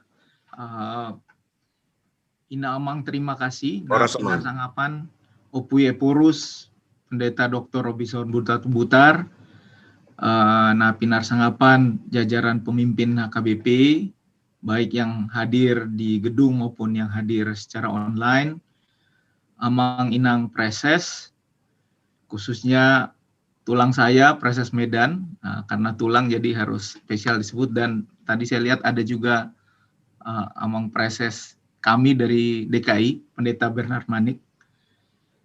Yang terhormat Ketua Komisi Teologi, Pendeta Dr. Sukanto Limbong, teman saya, senang sekali diajak ikut dalam acara ini. Tentunya para pembicara yang sangat saya hormati, nah Pinar Sangapan Opui Emeritus, Pendeta Dr. Bonar Napitupulu, juga opung saya kalau ini. Nah, Pinar Sangapan Opui Emeritus Pendeta Dr. Darwin Lubatobing yang kebetulan berhalangan hadir, Ibu Bapak Pendeta, jemaat yang hadir baik di gereja maupun di ruang digital, juga KBP Resort Sudirman Medan, terutama juga abang saya Pendeta Nexon Samosir, dan terakhir last but not least Amang Pendeta kami dari HKBP Resort Menteng, tadi saya lihat Amang Pendeta David Sibuea. Horas Madihita Sudik. Senang sekali saya diajak dalam acara yang sangat penting ini, dan saya sekarang izin mau share screen untuk menampilkan presentasi saya. Inamang, perlu saya juga kasih tahu bahwa seperti tadi apa yang Opui Eporus Pendeta Dr. Profesor Butar-Butar katakan,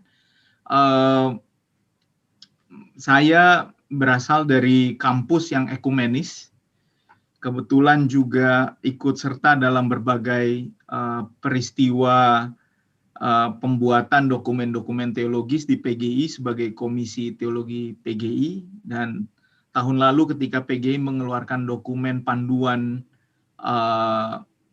pelaksanaan Perjamuan Kudus, saya ikut juga di dalamnya, ikut menulis beberapa bagian. Juga di dalam beberapa diskusi di Dewan Gereja Dunia juga saya sering ikuti, kami sering membuat beberapa panduan. Tapi izinkan saya mau mencoba memetakan masalah kita dari dalam beberapa langkah ini. Yang pertama, nanti saya tidak akan ulangi, saya setuju sekali dengan Opus Eporus tentang ibadah yang harus pro kehidupan. Tapi yang kedua saya mau ajukan adalah tantangan pertemuan, kemudian tantangan persekutuan, lalu tentang keutuhan ibadah yang mungkin belum akan saya ingatkan nanti karena ada hal yang penting di sini. Kemudian perkembangan dokumen teologi HKBP, dan kemudian makna teologi dan praktik Perjamuan Kudus karena dia ada di dalam ibadah. Jadi saya harus menjelaskan ini dulu untuk sampai kepada bagaimana apa saran saya. Tentu saran saya hanya saran, Inamang, bisa, ini adalah saya ambil berdasarkan pertimbangan teologis.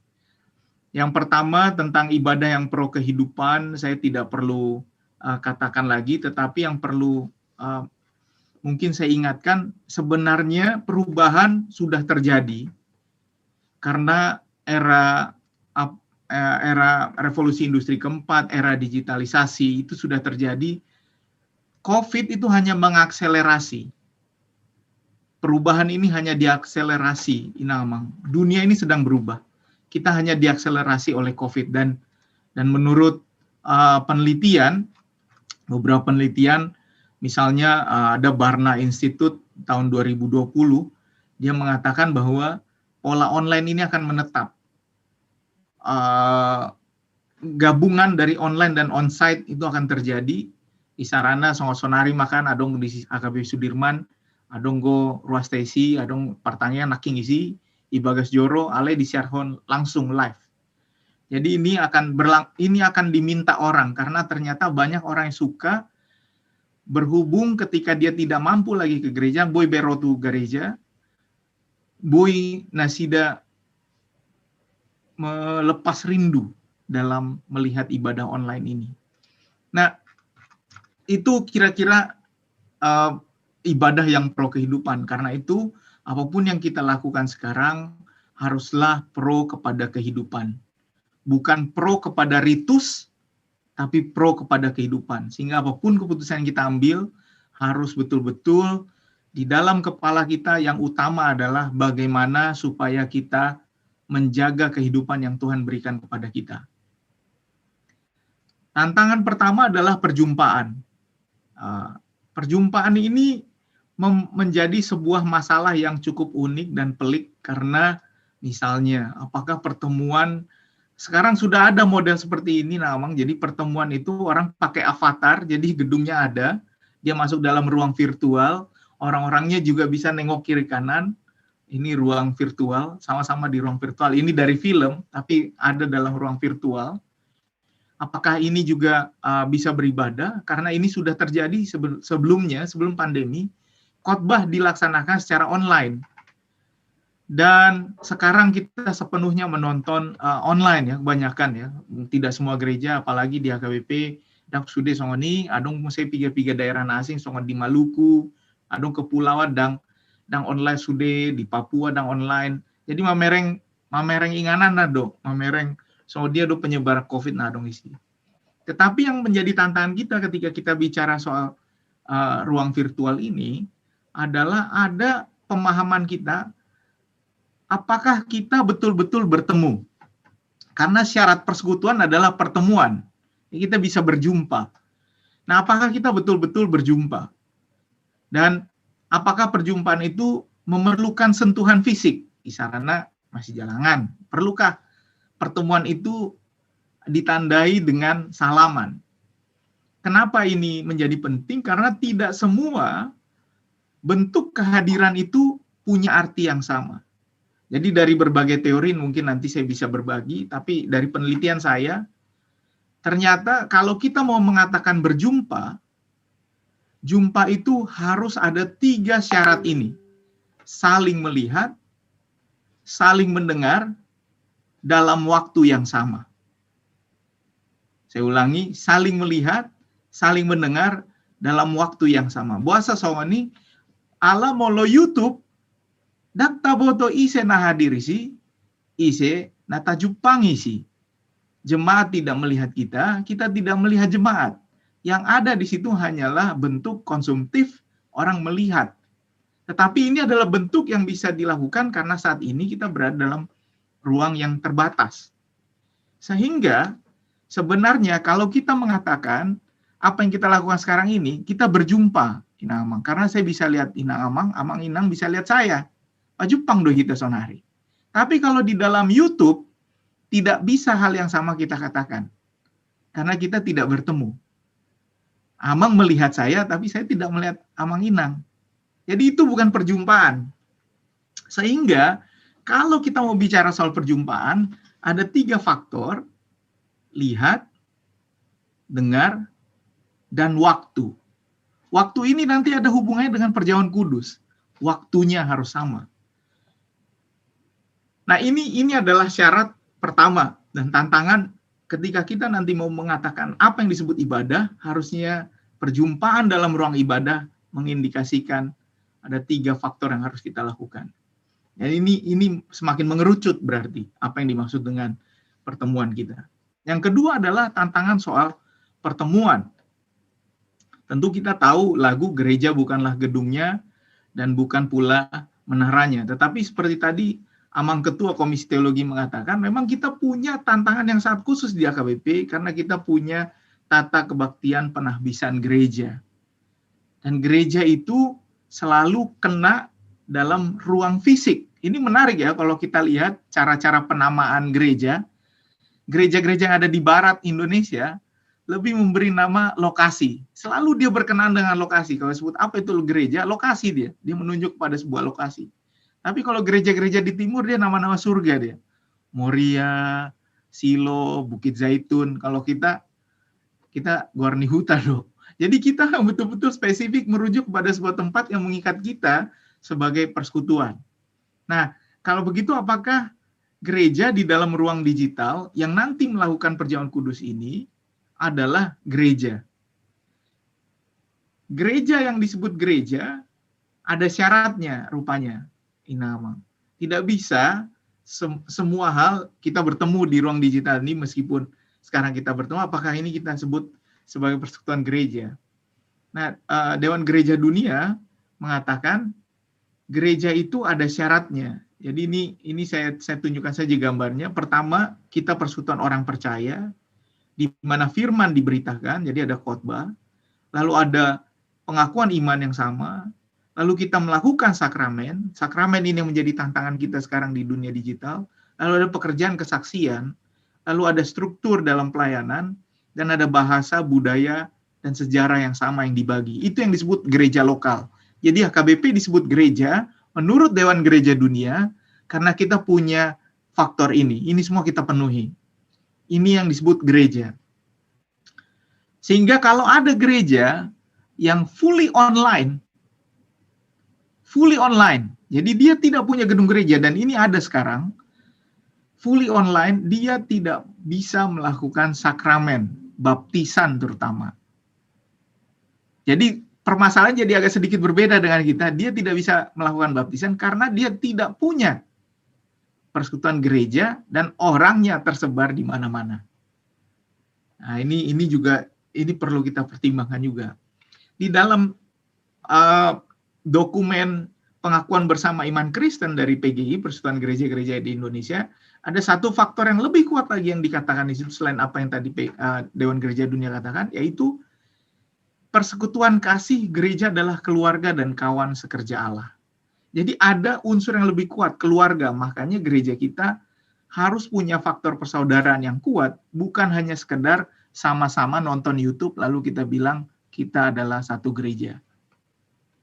Harus ada faktor persaudaraan dan persekutuan yang kuat.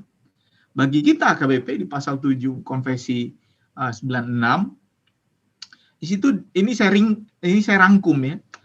Persekutuan orang percaya, tidak memandang status sosial, yang esa, disatukan dalam iman baptisan. Lalu ada faktor khusus, kita punya kesamaan pengharapan, kita punya hati yang saling mengerti, kita harus saling tolong-menolong, sehingga kalau online bagaimana caranya saling tolong-menolong, kita harus saling percayai, saling mengasihi, juga dalam kegiatan ekumenis. Lalu ini yang tadi OP Eporo sebutkan, 3 tanda gereja yang benar, kabar baik dikotbahkan, sakramen dilayankan, hukum penggembalaan gereja dijalankan. Nah, kalau dari ketiga faktor ini, nomor 1 bisa online. Nomor 3, tonggo boy, molo manguhumi sonari pengadilan pe online. Molo adong tabereng di TV, pengadilan pe online sonari. Ale nomor 2, oma nagawi suku-suku dihita, nomor 2.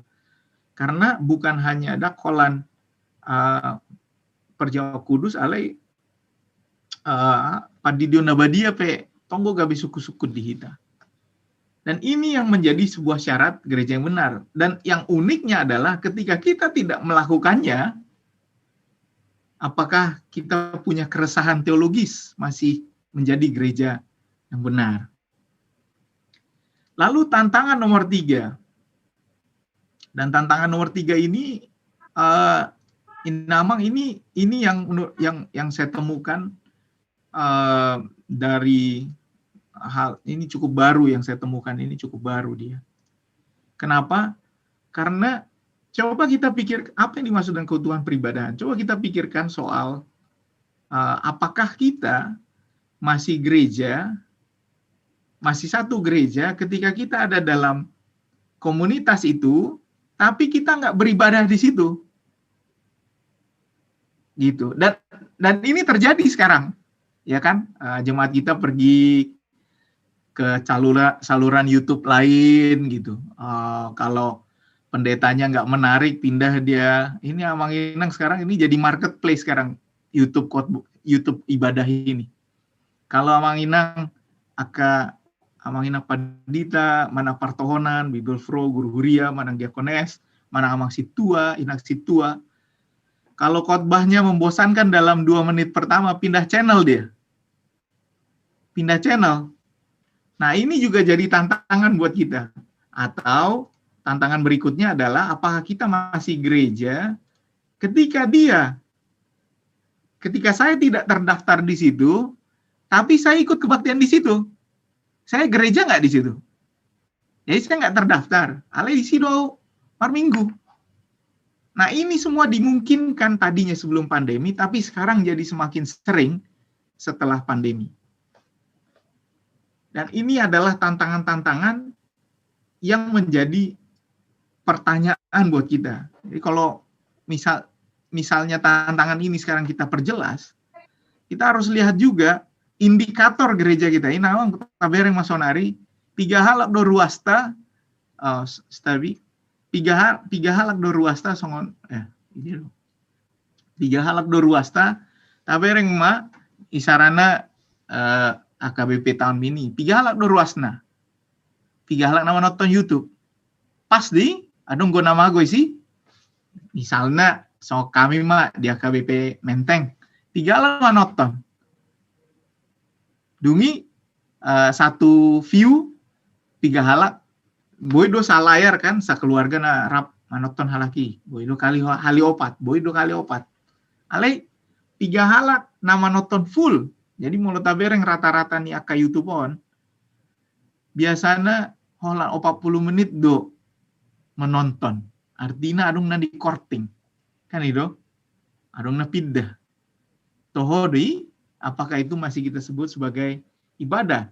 Sama seperti misalnya HKBP Tebet juga seperti itu. Nah, karena itu ketika ibadah ini jadi persaingan, maka perubahan yang terjadi sekarang ini adalah jemaat mencari spiritualitas yang personal, yang untuk dia khusus. Tusan saluran isado na lebih pas tua ubah. Manotoni mau. Jadi satu keluarga bisa pisah kebaktiannya karena perbedaan ini. Nah, ini adalah hal yang baik dan juga hal yang jelek. Baik, kenapa? Karena gereja ditantang untuk memenuhi kebutuhan jemaatnya. Jeleknya, orang jadi lebih memikirkan gereja sebagai kebutuhan saya, bukan lagi kebutuhan kita. Karena itu, faktor yang menentukan dalam ibadah, kebersamaan, waktu yang sama, ritual yang kita lakukan bersama, connectivity, ketersambungan dan market dan pendengar, ini tertantang, ini kita memiliki tantangan, ketika kita lihat dalam ibadah HKBP, apakah seseorang masih ibadah molofotub di hita, jamita di channel na asing, alemula muse majalo pasu-pasu. Sahdi. Dan ini yang ini pertimbangan teologi sekarang yang saya bilang. Sebuah ibadah, misalnya seperti ini Nawang. Jadi dia mau dengar berkat 5 kali. Lawibana tuh channel kawetan mini stelma apalah pas di akhir. Udah mau berkat ini, dia terima berkat. Sahali mau lihat tema Tuhan. Pindah musia tuh channel na asing. Jalo pasu-pasu. Mau lihat tema Tuhan. Pindah musia tuh channel na asing. Mau lihat tema Tuhan. Apakah dia 5 kali menerima berkat? Atau apakah ini semacam jajan dan sifat yang konsumtif dalam pemenuhan spiritual dirinya sendiri. Sehingga apa yang disebut ibadah adalah kepenuhan drama atau respons kita terhadap yang ilahi secara sepenuhnya. Apa yang membuat berkat itu menjadi berkat? Karena dia dibuka dengan votum, diisi dengan firman. Baru dia bisa jadi berkat. Kenapa? Kalau Anda hanya ikut votum, Anda tidak mengikuti ibadah. Kalau Anda hanya mendengar firman, firman itu harus dibuka di dalam votum dan diselesaikan di dalam berkat. Itu yang disebut ibadah. Sehingga saya sebenarnya lebih memberi masukan kepada Komisi Teologi untuk memberi panduan bahwa apa yang disebut dengan mengikuti ibadah adalah ketika kita mengikuti apa yang sepenuhnya dilakukan dalam peribadahan itu. Itu yang disebut ibadah. Tidak bisa lagi kita, misalnya, saya mau khotbah, saya mau dengar renungan di sana, saya mau berdoa penutup di sana. Karena doa penutup di sana hanya menjadi doa penutup dan berkat di sana, karena dia dibuka di sana. Bukan dibuka di sini. Jadi ini memang perlu betul-betul kita pikirkan, dan mungkin perlu kita buat panduannya, supaya orang tidak jadi jajan lagi. Karena ini saya lihat, akhirnya orang jadi jajan rohani gitu ya. Ini suatu hal yang cukup berbahaya. Nah, dengan memperhatikan 3 hal tadi, maka saya sekarang masuk ke dalam pelaksanaan perjamuan kudus. Apa yang terjadi di situ adalah elemen tadi yang saya sebutkan, ada kehadiran, harus bisa saling. Itu yang membentuk sebuah persekutuan. Lalu ada faktor kebersamaan, bukan hanya karena saya sama-sama nonton YouTube itu saya jadi gereja di situ, tapi ada saling menolong, dan dia mengikutinya secara utuh. Dan di dalam faktor ini, saya mau bicara tentang perjamuan kudus kita. Nah, perjamuan kudus kita, satu saran lagi, meskipun sebenarnya ini saya tahu Komisi Teologi sudah membicarakannya, adalah perlunya pemikiran serius tentang timeline dari tata gereja kita. Timeline maksudnya timeline dari dokumen teologis kita. Saya mau memperlihatkan sedikit, ini hanya sedikit saja. Jadi teologi perjamuan kudus kita ini kan kita ambil dari agenda. Agenda kita itu dibuat dari agenda Prusia. Agenda Prusia yang disiapkan oleh Kaisar Frederick William III. Dan Kaisar Frederick William III ini kemudian kita mengikuti tradisi Unier. Ini agenda di beberapa gereja di Jerman. Ini di Losungen yang kita tiru, jadi sekarang jadi almanak gitu ya. memang kita betul-betul meniru ini, dan kita senang ada dalam persekutuan ini. Tetapi liturgi kita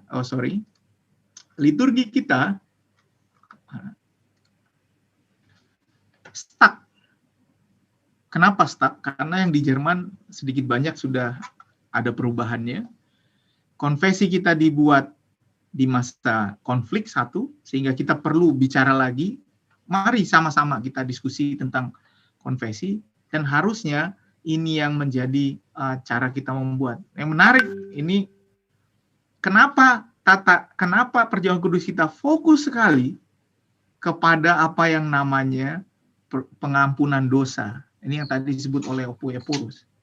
Karena hanya di dalam Perjamuan Kudus lah kita mendengar kalimat ini, saudara-saudara telah menyesali dosamu, saudara menerima, yakinlah dosamu telah diampuni. Kalau di GPIB misalnya, kalimat ini diucapkan setiap pengampunan dosa. Jadi setelah pengampunan dosa selesai, pendeta mengatakan, dosa saya sebagai hamba Allah menyatakan dosamu sudah diampuni. Jadi kalau mau dengar ini, sebenarnya sering-sering ke GPIB. tapi itu bukan itu maksud saya. Tapi ini adalah kalimat yang diletakkan di ujung Perjamuan Kudus kita. Bukan di ujung, maksudnya di ujung pertanyaan-pertanyaan, ada 4 pertanyaan itu. Tapi saudara-saudara, ini berasal dari tradisi yang dekat kepada memang fokus Perjamuan Kudus adalah pengampunan dosa.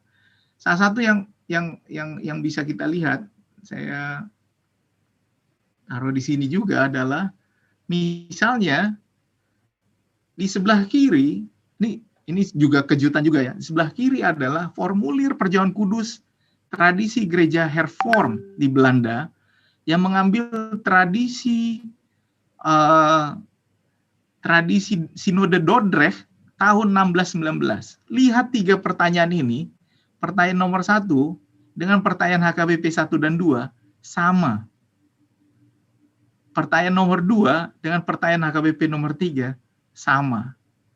Pertanyaan dia nomor 3 dan pertanyaan HKBP nomor 4 sama. Jadi sebenarnya dalam tradisi Uniard itu, bagian Perjamuan Kudus, Kaisar Frederick William III dan timnya yang waktu itu membuatnya, mengambil bagian ini dari tradisi gereja Lutheran yang dari Belanda, yang ke Jerman, tetapi gereja Lutheran yang di Belanda ini juga mengikuti apa yang dilakukan oleh Sinode Dordrecht. Nah ini membuat kita fokus sekali pada pertanyaan ini, apakah kau berdosa, apakah kau berdosa. Makanya kita rindu mendengarkan, yakinlah dosamu telah diampuni. Tetapi Perjamuan Kudus, sama seperti tadi apa yang dikatakan oleh Opui, memiliki faktor yang lebih dari itu. Ini adalah persekutuan sukacita. Ini adalah pesta. Mari kita sama-sama datang. Dan ini adalah tanda persekutuan yang kekal. Ini adalah sebuah tanda yang lebih baru. Pemahaman konfesi kita lebih baru daripada pelaksanaan Perjamuan Kudus kita yang ada di dalam liturgi kita. Jadi pemahaman kita sudah baru di dalam konfesi, tapi liturginya belum. Dan ini yang membuat, kalau mau, mari kita sama-sama pikirkan secara serius. Supaya ini semua lurus. Makanya ketika kita bicara soal aturan-peraturan, mula-mula kita do eklesiologi ini AKBP. Karena harusnya eklesiologi itu selesai dibicarakan di konfesi. Itu pengakuan iman kita. Baru kita buat tata gerejanya, baru kita buat tata laksana atau peraturan, baru kita buat RPP ya, semacam KUHP-nya. Baru kita buat aturan mainnya. Tetapi cara pelaksanaannya memang mempengaruhi apa yang kita pahami di dalam konfesi. Jadi ini sebenarnya adalah sebuah siklus dalam gereja.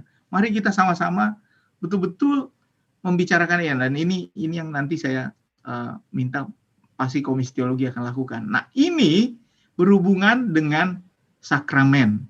Kalau Luther mengatakan sakramen adalah tanda kesaksian Allah atas kehidupan kita. Tanda itu harus disertai oleh iman. Itu sebabnya tidak bisa sembarangan juga orang mengikutinya. Dan sakramen ini juga adalah materai dan terikat dengan firman dan air. terikat dengan firman dan roti dan anggur. Itu sebabnya unsur ini harus ada. Firman, roti dan anggur. Unsur ini harus ada. Nah, kalau begitu dari pemahaman ini, kemudian saya juga melihat ada beberapa faktor yang penting dalam pelaksanaan perjamuan kudus. Dan ini yang nanti akan kita lihat apakah bisa online atau onsite. Ada soal persekutuan sama-sama maju ke depan, ada soal pengampunan dosa utama sekali, menyiapkan roti dan anggur, artinya mulaun najolo ya jari padita dona apain persiapan ini roti dot anggur.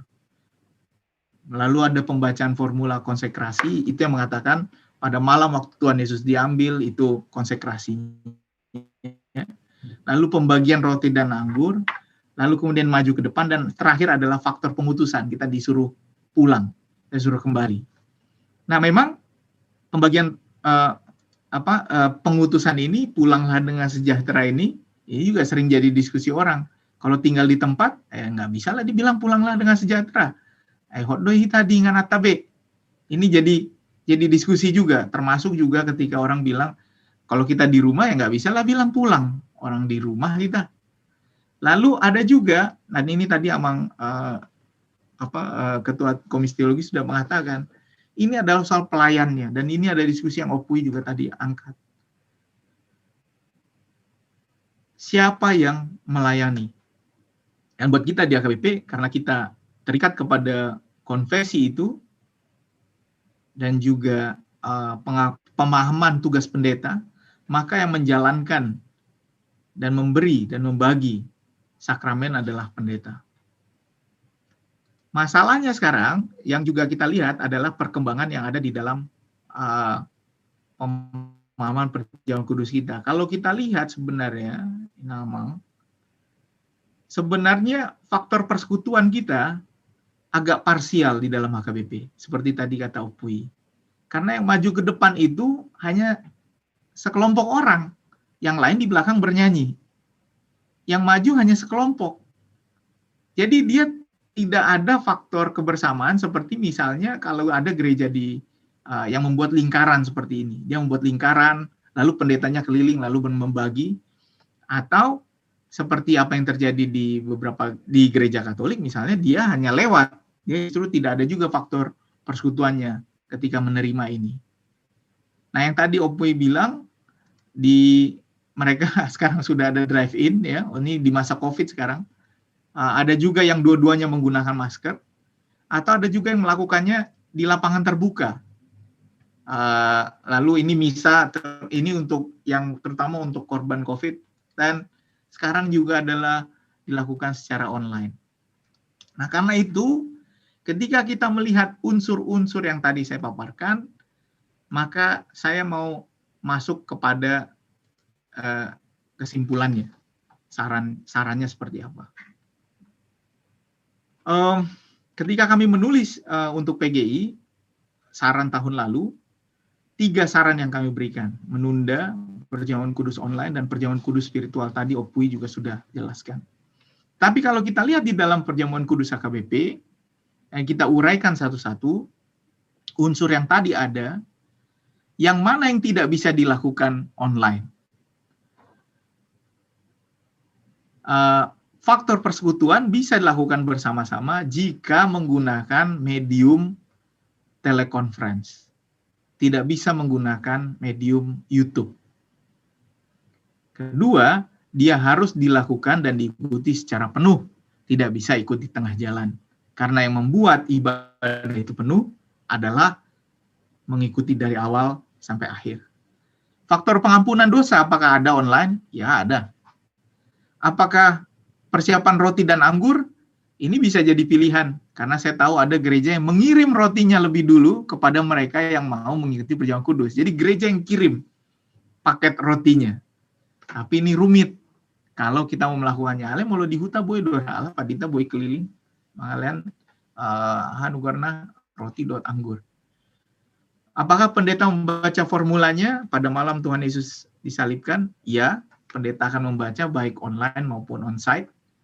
Apakah pendeta membagi roti dan anggur kepada umat? Tidak. Ini faktor yang paling besar.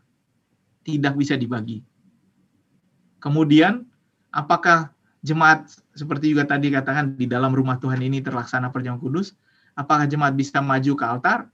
Tidak, kalau online. Lalu, apakah pengutusan bisa dilakukan? Ya, bisa, asal modifikasi. Janganlah, pulanglah, katakanlah pergilah. Dan ini adalah beberapa pertimbangannya. Pilihan dari saya cuma punya 3 pilihan. Yang pertama, menunda. Saya sajikan dulu pro dan kontranya. Tadi sudah dikatakan oleh Opui, tapi saya tidak akan mengulanginya lagi. Pro tidak bertentangan, kita bisa menunggu.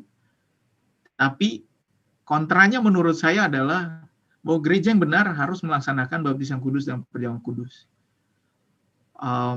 Kita sudah di jemaat kami di Menteng sudah 1 tahun lebih. 1 tahun lebih tidak melakukan perjamuan kudus. Sudah mulai banyak yang resah dan gelisah. Jadi kalau saya, secara teologi saya tidak menyarankan ini. Pilihan yang menjadi saran, pilihan kedua, perjamuan kudus online.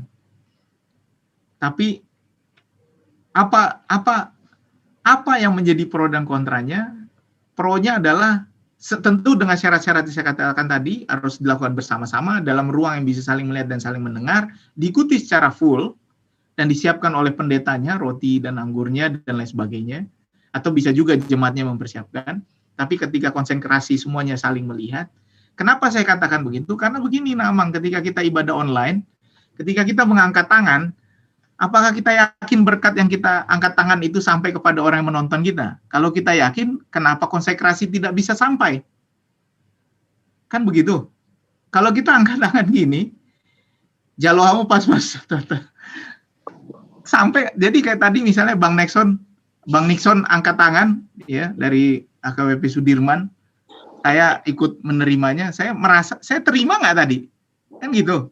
Kalau iya, kenapa konsekrasi nggak bisa? Karena berkat itu kan melampaui ruang dan waktu. Jadi berkat itu bisa. Yang tidak bisa adalah menerima itu langsung dari pendeta. Nah, itu yang tidak bisa dilakukan. Landasannya, ya Kristus melampaui ruang fisik. Tetapi, bisa dilakukan dengan mengutamakan makna kebersamaan. Ini dia. Dan juga saya tetap memilih pendeta yang melakukannya. Umat bisa saling melihat dan saling mendengar pada waktu yang bersamaan. Kontranya adalah HKBP ada tantangan untuk mengubah tradisi perjamuan kudus ketika roti dan anggur tidak diberikan oleh pendeta itu sendiri. Karena itu, kalaupun ini dilakukan, harus ada juga semacam petunjuk bahwa ini adalah darurat. Bukan untuk selamanya. Hanya di masa pandemi. Tetapi biarlah ini jadi pilihan. Karena menurut saya ada pilihan kedua. Pilihan kedua adalah perjamuan kudus bergiliran. Ini saya ambil Lesaur nih. Tadi saya lihat ada Lesaur di sini. Ini waktu dia khotbah di kampung-kampung di PR aja. Ini mantap sekali menurut saya. Ini adalah ciri gereja rumah. Jadi kita bisa juga pergi ke rumah-rumah, perjamuan kudus bergiliran. Bisa ke gereja, tapi seperti tadi Opui bilang mahal. Tapi ini konsekuensinya. Konsekuensinya adalah menggunakan masker waktu membagi itu pendeta menggunakan masker, mencuci tangan sebelum memegang roti dan anggur, dan mengatur jumlah. Lalu lansia ada pada batas-batas yang tertentu, melayani dengan liturgi perjamuan kudus biasa. Bagi mereka yang tidak mampu hadir ke gereja, ya pendeta yang pergi ke rumah mereka. Kita sering kok melakukan itu buat orang-orang yang sakit dan tidak bisa datang ke gereja. Apa landasannya? Ya perjamuan kudus biasa. Tidak terlalu banyak kesulitannya. Karena toh, kalau kita melakukan perjamuan kudus, yang maju ke depan tidak bisa semuanya. Kita toh majunya bergiliran juga. Tetapi konsekuensinya perjamuan kudus ini harus dilakukan dalam satu set. Tidak boleh dia hanya perjamuan kudus saja. Karena dia harus dengan firman. Harus dengan firman. Kalau hanya perjamuan kudus saja kita buat perjamuan kudus di luar dari firman, maka itu sudah menyalahi dari pemahaman kita. Pro-nya bisa lakukan dengan tanpa banyak perdebatan teologis, kontranya waktu, tenaga, uang, terutama banyak konon molo adong di huta. Molo sada padita resort 10 pagarana bohamaon. Ini juga jadi tantangan. Jadi bagi saya dengan latar belakang teologis tadi ada dua yang jadi pilihan. Kalaupun online menjadi pilihan, ini harus dilakukan dengan syarat yang ketat dan ada panduan bahwa ini hanya darurat. Karena kita mengenal darurat. Kita mengenal kata itu. Atau mari kita lakukan perjamuan kudus bergiliran. Mari kita pergi, kita kunjungi jemaat kita, dan kita lakukan. Apakah ini melelahkan, terutama misalnya apakah ini bisa dalam satu waktu Jumat Agung misalnya? Pasti tidak bisa, harus jadi panjang waktu kita untuk melakukannya. Tapi saya hanya condong kepada dua pilihan ini. Kira-kira semoga kita memikirkan langkah yang terbaik buat jemaat kita. Terima kasih untuk perhatiannya. Mulai tema upasamu setu amang ketua Komisi Teologi. Liate gudang situtu pasatami di Amang Padita Dr. Binsar Jonathan Papahan. Seluruh kita di onsite dan online ini pun sebenarnya sudah dapat menyimak semuanya, bahwa kendala yang paling ditemukan, paling nampak adalah soal membagi roti dan maju ke depan altar. Namun usulan atau pandangan dari pembahas utama kita yang pertama lebih ke perjamuan kudus online, tapi dengan sifatnya tadi digarisbawahi sama-sama saling melihat, saling mendengar di waktu yang bersamaan, dan dengan catatan ini hanya dalam status darurat, dalam kondisi darurat, karena dalam baptisan kita juga sudah biasa mendengar kata darurat. Dan yang kedua yang perjamuan kudus bergiliran, namun tidak begitu disarankan sekali karena berhitung soal waktu, tetapi kalau dari segi kemudahan ini tidak mengandung perdebatan teologis karena perjamuan di kudus di rumah sudah pernah dan sudah bisa dikenal di HKBP. Itu dari bagian yang pertama, namun masih banyak hal intisari yang bisa kita ambil dari sini untuk menolong kita nanti dalam melihat langkah-langkah apa yang bisa kita ambil ke depan. Dan untuk selanjutnya kita langsung ke pembahas utama yang kedua, Emeritus Pendeta Dr. Bonar Napitupulu. Kami persilahkan, Opung ke meja narasumber yang ada di depan. Ini kami dari ruang HKBP Sudirman di gereja. Kami persilahkan dengan hormat.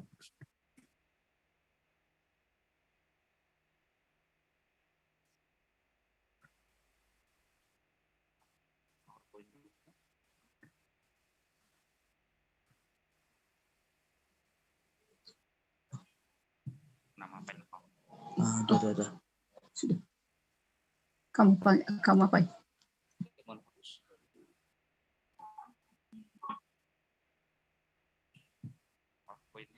Perjamuan kudus dalam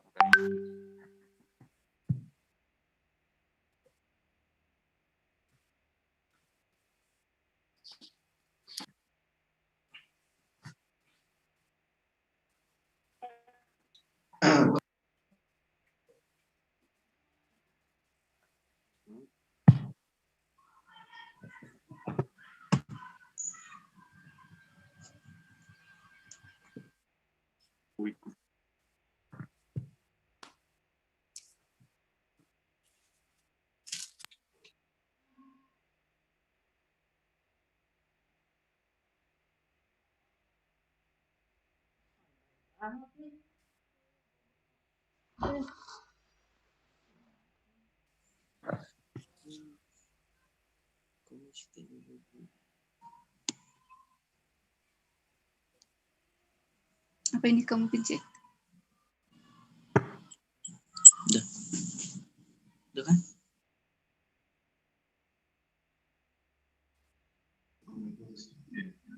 Kan di lembar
Baik, jadi kami langsung menyerahkan ini kepada pembahas utama yang kedua, Bapak Pendeta Dr. Bonar Napitupulu, OPUY Porus Emeritus. Silakan, Opung.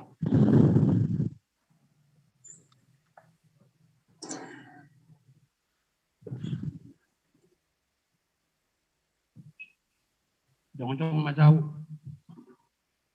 Kedengaran. Jangan majau. Lau mabuka. Nok kudur piaw. Dang tahap piaw na yung uliling jong-jong.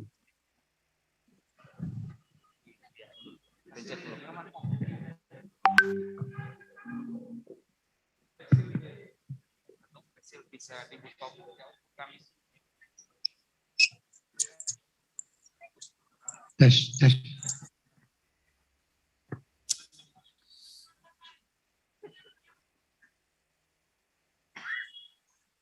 Na perjulu na persangapi OPUY pun HKBP di pimpinan Aresus do kita na disonon lang do na naso disot judi dak pola guarak kura seda habis tik itu sih.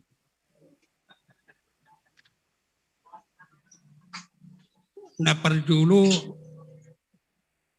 mauliate ala dohot buau di Pangido Pesasi tengah ngamat saya daw siya kemampuan ni bawon. Alam nga matuwa iba dalakim kebetulan padita nakolok dope au daksong nak kahamajul yang makapadita na posor main. Bau alani anak kodo sa sitong. I telepon iba nau ikripon iba nau saya melalui WhatsApp udang at siyan epurusta dang jarang go hea hujua anak kon.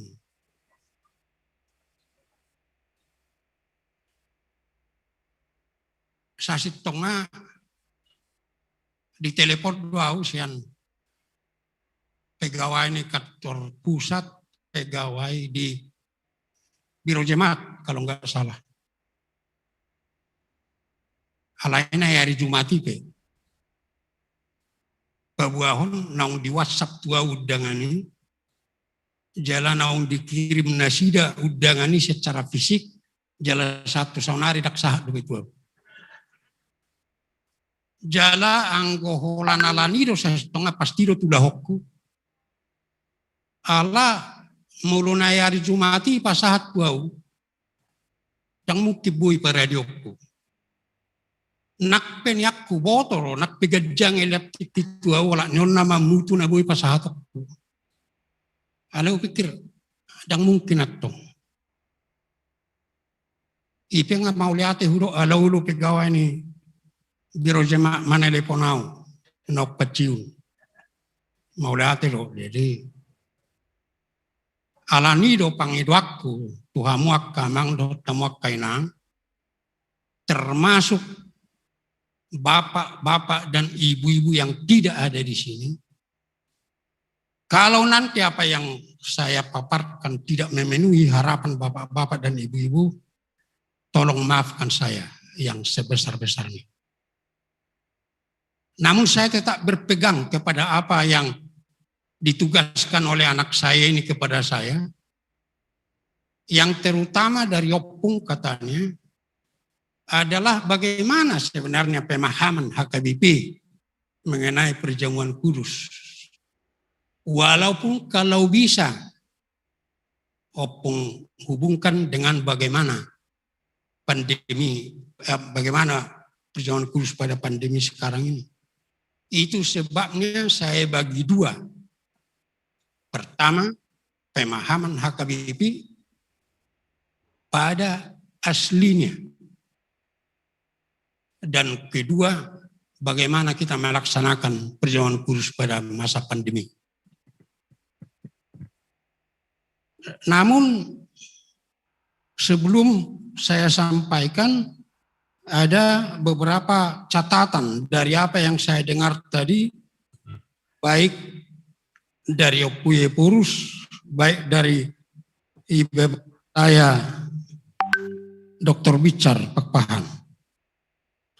Pertama, Opuye Purus tadi mengatakan di HKBP persembahan harus didoakan di altar.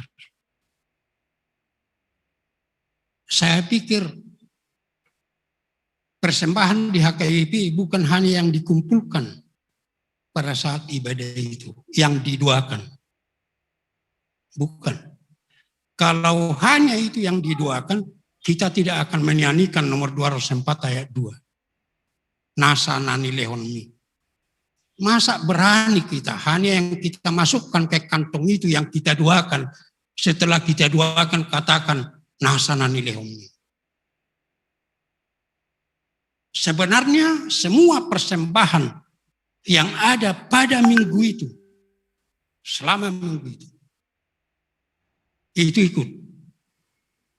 Itu sebabnya warta jemaat HKBP harus dalam ibadah. Bukan seperti di GKI. Karena semua yang berkaitan dengan persembahan di situ ikut kita doakan. Itu sebabnya pada aslinya selain kebaktian minggu tidak pernah ada dua persembahan. lihat itu agenda. Di Napa Bagat nggak ada itu. Mulu adongi nata baik caunari di. Ala mungkin pendeta yang muda menganggap Pauto hudo akapedita nama tuo bahasa dang ibaen tangyak pilihan titik. Tidak pernah dibuat dua persembahan setelah selesai kebaktian pertanyaan. Mulu adongi nuai ngopi. Karena semua yakin termasuk ibadahnya itu, termasuk persembahan itu didoakan. Saya bisa kasih bukti yang sangat jelas. Hamauleateon nani leon nirwasi. Molo songo pangetusiot taido, holan nata papunguido, nata tanya kod dialtari, kapan itu kita doakan? Rorupan itu guru huri adok kamauleateok ku guru nami. Otuson. Gak pernah itu kita doakan di altar. Bahkan mungkin watal tupi alai dak tatangnya ko. Dia tuh kayak dok guru huria, orang pesapi lian naik. Ayo mada tatangnya ko majuate, enggak pernah itu. Mengapa? Karena memang di HKBP yang didoakan di altar itu bukan hanya yang kita kumpulkan pada saat itu. Bahkan kehidupan kita sehari-hari dalam melaksanakan ibadah sejati. Mempersembahkan tubuh. Bahkan ibadah yang murni dan tak bercacat. Mengulah-ulah nasini roha. Itu semua ikut kita doakan. Hanya catatan. Itu pun catatan si tua-tua. Enggak perlu didengarkan.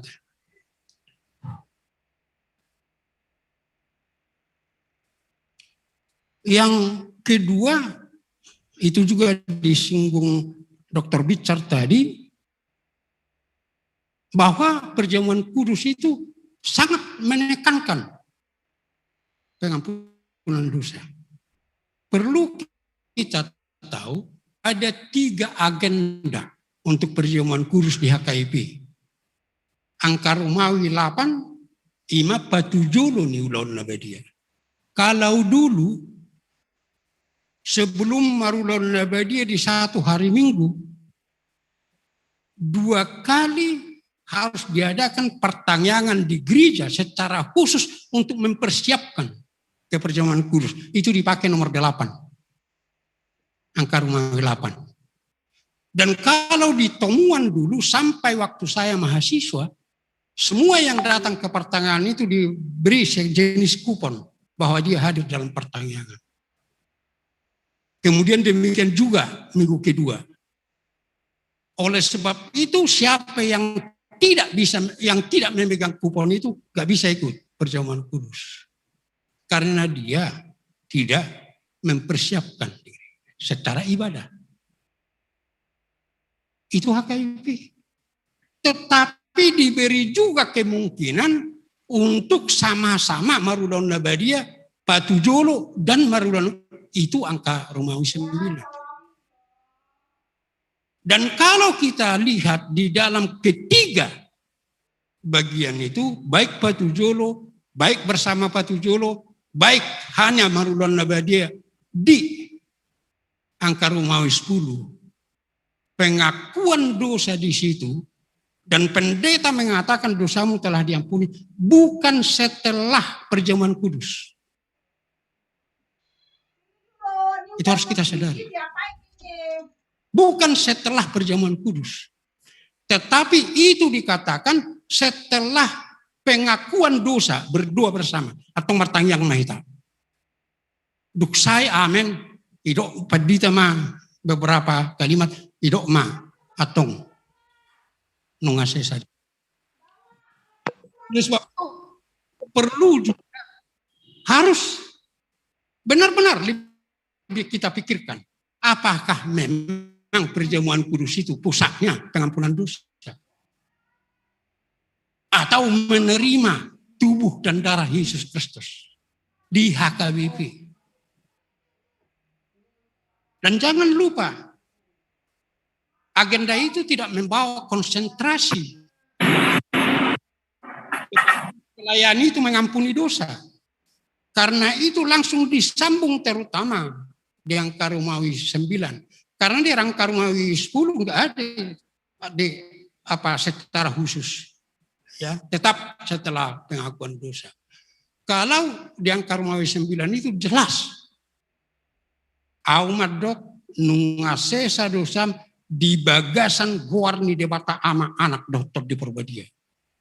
Bukan dalam kuasa dia. Supaya lebih pas kita apa ya.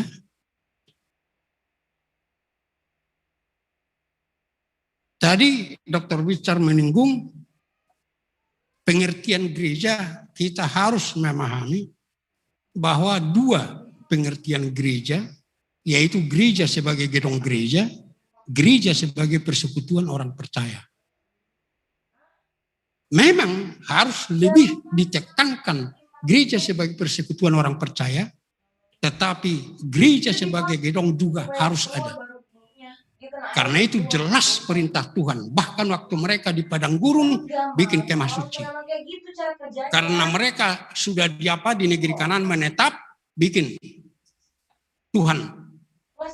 Kalau kita katakan setuju dan kemudian meniru Salomo membangun bait suci. Dan waktu pembebasan mereka dari pembuangan Babilonia, itu perintah yang khusus kepada Kores. Bebaskan bangsaku dan bangun rumahku.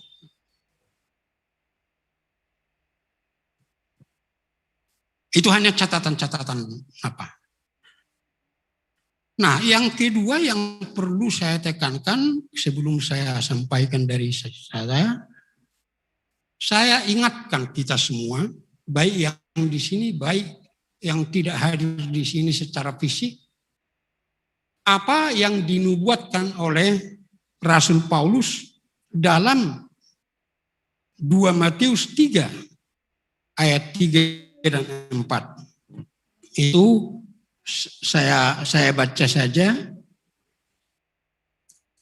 2 Timotius 4 ayat 3 sampai 4. Karena akan datang waktunya orang tidak dapat lagi menerima ajaran sehat. Tetapi mereka akan mengumpulkan guru-guru menurut kehendaknya untuk memuaskan keinginan telinga mereka. Mereka akan memalingkan telinganya dari kebenaran dan membukanya bagi dongeng. Akan tiba saatnya. 2000 tahun yang lalu itu dinubuatkan Paulus sekarang ini. Terutama dari sejak era 3.0. Manusia sudah sampai ke sana. Bahkan para pendeta sekarang terjebak. Bagaimana supaya enak khotbahnya didengar orang. Asal dia pintar bikin ketawa-ketawa. Dan dia bangga. Kalau dia dirindukan oleh jemaat. Tapi apakah pernah dia teliti? Apakah jemaat yang dikhotbahinya rindu kepada Yesus Kristus karena khotbahnya? Mengapa orang begitu sekarang? Karena sekarang saya selalu katakan manusia sudah sampai ke era ilmu pengetahuan dan teknologi yang membawa manusia itu ke era otak. Kalau tidak bisa diterima otaknya, dia tidak akan menerima itu dengan kebenaran. Dan apa akibat daripada era otak yang seperti itu? Sampai firman Tuhan diturunkan tingkat nilainya hanya untuk memuaskan telinganya. Oleh sebab itu menurut saya saat ini semua gereja yang benar dan semua pelayan Tuhan yang benar-benar mengerti panggilannya sedang berjuang untuk tetap mempertahankan iman. Jangan sampai dikesampingkan oleh otak. Dan semua rumusan yang saya yakini di Podani HKBP, baik di perangkat pelayanannya, yakinilah itu adalah rumusan iman, bukan rumusan otak.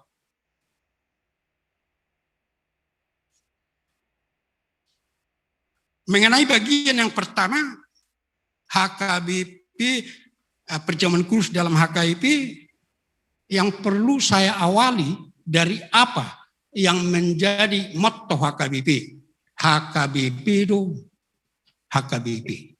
HKBP adalah HKBP. Bagaimana munculnya itu?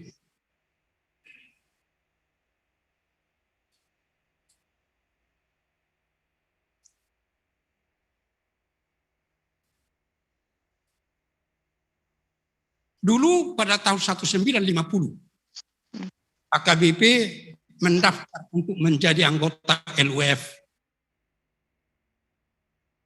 Kemudian komisi nominasi meminta, di mana konfesi HKBP, biar kami bisa periksa apa HKBP itu Lutheran. Datang jawaban, belum ada. Oleh sebab itu, rumuskan dulu, baru nanti melamar jadi anggota LUF. Opui J. Sihombing membentuk tim. Walaupun 3/4 dari konfesi itu adalah buah iman beliau. Sehingga terbitlah konfesi 1951. Kemudian itu diserahkan kepada komisi nominasi Lutheran. Kemudian mereka periksa. Akhirnya mereka menjawab, kalau konfesi HKBP seperti yang tertulis di konfesi ini, berarti kalian bukan Lutheran. Oleh sebab itu, rubah ini menjadi begini supaya kalian bisa diterima. OPJ Sihombing mengatakan, dan baoku banidangiok kaporsiaku holan asa masuhau LWF HKBP do HKBP. Pada waktu seminar Komisi Aturan Peraturan di Kinasi, waktu saya ketua Komisi Aturan Peraturan, ada pertanyaan itu dari floor. Tak usah saya sebut siapa namanya, kebetulan sudah meninggal. Do lapatan ni HKIP do HKIP. Mulu adong na sobo ya lusi hamu paditai suku-suku ni mai baik kabu alusna. Kemudian Opuye Forus, Pendeta Dr. JR Hutauruk, menjawab satu-satu pertanyaan itu semua.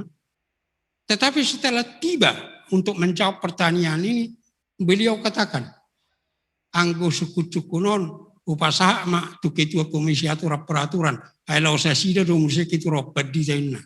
Terus terang saya kaget. Saya berdoa, Tuhan tolong aku. Saya karena gak pernah saya pikirkan rumusannya itu.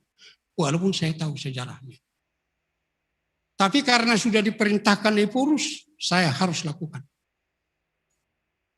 Nah akhirnya saya katakan, ini istilah yang benar-benar keluar dari pergumulan iman saya. HKBP itu HKBP artinya HKBP tidak mau jadi pengikut aliran.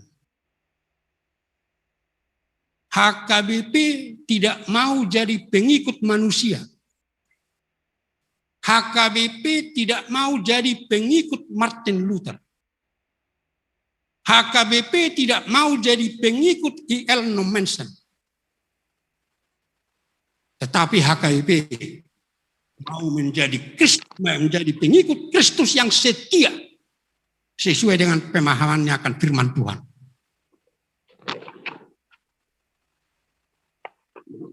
Aboy beniko, aboy beamang. Alay usuk jo. Isi badita na say madok songoni mulo adok sukut na saya dusi. Badong may badang buy songoni di seminar na songan pong adong may mu. Betul jo ala kebetulan ipedi taibana nama teryaman roksoni itu honiku. Berau ala yang mai ala ngahuat tu sih. Oleh sebab itu HKBP, kalaupun tadi Dr. Bicar mengatakan yang di agenda Perjamuan Kudus itu HKBP tidak pernah mau mengumpulkan konfesi-konfesi lain, aturan-peraturan lain, agenda-agenda orang lain untuk merumuskan yang ada pada dia. HKBP selalu bergumul, mempergumulkan Alkitab, firman Tuhan, untuk menyusun semua alat perangkat pelayanannya dan semua podanya.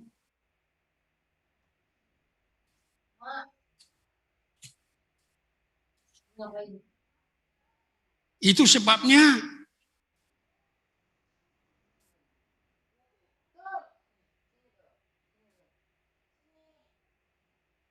saya katakan secara khusus, kita HKBP memutuskan itu. Kita tidak otomatis mengakui apabila satu gereja telah masuk anggota PGI. Kalau saya pakai istilah negara, kita tidak otomatis jadi ada hubungan bilateral. Tidak. Kita tetap berpegang kepada konfesi kita. Waktu tahun berapa saya lupa. Waktu itu saya pendeta di Jakarta karena sejak dihabiskan saya langsung di Jakarta. Pada waktu itu pendeta, maaf kalau harus saya sebut bukan masalah beliau yang saya. Pada waktu itu pendeta Otto Sitohang menjadi sekretaris umum PGI wilayah Jakarta. Nah kemudian diadakan tukar mimbar antar gereja PGI. Nah kemudian di konven pendeta kami ingatkan untuk menyusun roster itu, saudara tolong ingat prinsip HKBP. Jangan buat ke gereja HKBP berkhotbah dari gereja yang tidak diakui HKBP. Kedua, jangan buat pendeta HKBP berkhotbah ke gereja yang tidak diakui HKBP. Yang pertama itu jelas. Kalau yang kedua itu bisa saja dirubah karena pendeta HKBP bisa berkhotbah dimanapun. Bahkan di masjid. Asal benar firman Tuhan yang dia khotbahkan. Tapi beliau mengatakan, badang jujur ya toh. Molo tak sepakati bahasa do ikon hutonotra, ikonoloro kita. Ada nanti risikonya.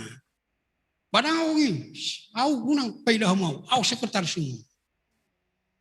Oke lah.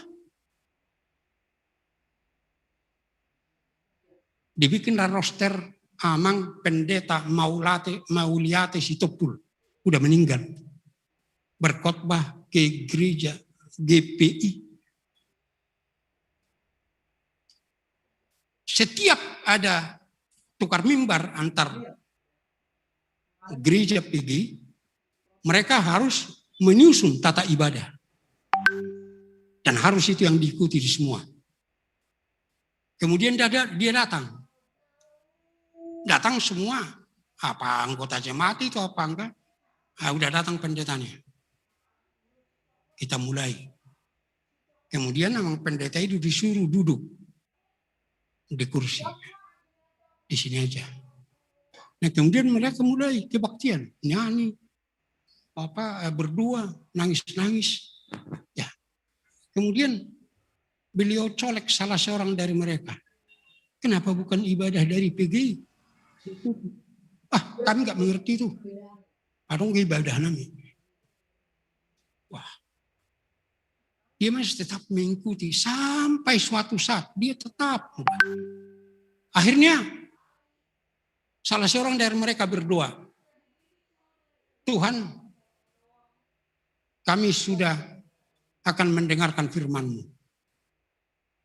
Kami akan mendengarkannya. Walaupun kami tahu pasti bahwa pendeta yang berkhotbah saat ini belum lahir kembali. Coba bagaimana? Sebenarnya pada saat itu kata beliau memberi kesaksian kemudian di konven. Saya sudah mau, tapi udahlah kuatkan aku Tuhan. Selesai kebaktian itu terus pergi dia. Diceritakan di konven. Kami minta pertanggungjawaban sekum pergi. Akhirnya dia menyerah. Ada kurip pusongoni. Atok tutikin anang roh dan bayanok kubi. Ini apa? Pimpinan HKBP yang lalu selalu membuat tema Natal HKBP sesuai dengan tema Natal yang dirumuskan oleh PGI. Saya kalau nggak salah, entah Natal 2019 atau 2018, dibuatlah tema Natal itu bersahabat dengan semua orang. Bersahabat dengan semua orang. Nah saya pikir itu dibikin menjadi Natal HKBP. Saya tidak mengatakan apa-apa karena saya tidak mau lagi mencampuri HKBP karena saya sudah pensiun. Tetapi kemudian datang permintaan kepada saya untuk memimpin kebaktian Natal di Kabupaten Tubasa, kebaktian Okumene. Saya tanya, apa yang harus saya khotbahkan? Tema itu pun bersahabatlah dengan semua orang. Akhirnya saya persiapkan. Saya baca, mereka ambil dari Yohanes 15 ayat 14-15. Ada dua pertanyaan saya. Di mana pernah firman Tuhan mengatakan bersahabat dengan semua orang? Tunjukkan kepada saya. Dan Yohanes 15 ayat 14-15 tidak ada sedikit pun di situ mengenai bersahabat dengan semua orang. Itu hanya Yesus mengatakan, kamu adalah sahabat. Di mana? Bagaimana kalau kita hubungkan itu dengan Yakobus 4 ayat 4? Yang dikatakan jangan bersahabat dengan dunia ini. Karena kamu tahu siapa yang bersahabat dengan dunia ini. Itu menjadi musuh Allah. Bisa mungkin mereka mengatakan, oh dunia maksudnya sifat-sifat dunia. Enggak. Jelas di ayat 6 dikatakan, bagaimana kamu bersekutu dengan orang yang congkak dan orang yang jelas.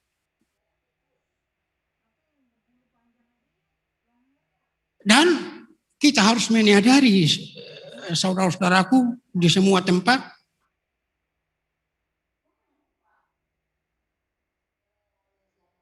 Yohanes 15 ayat 4-15 itu mengenai bahwa Yesus mengangkat murid-murid sebagai sahabatnya.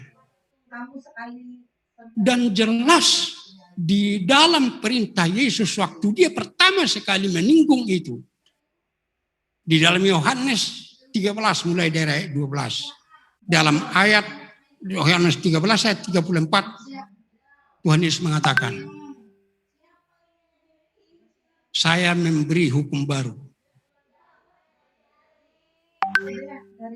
Kamu harus saling mengasihi. Kalau di dalam bahasa Indonesia dipakai, saya memberi perintah baru. Mungkin ada pemikiran itu pada mereka. Kenapa jadi hukum baru? Dikatakan perintah. Di bahasa Batak dikatakan patik naik baru mahulian. Di bahasa Inggris didok new commandment.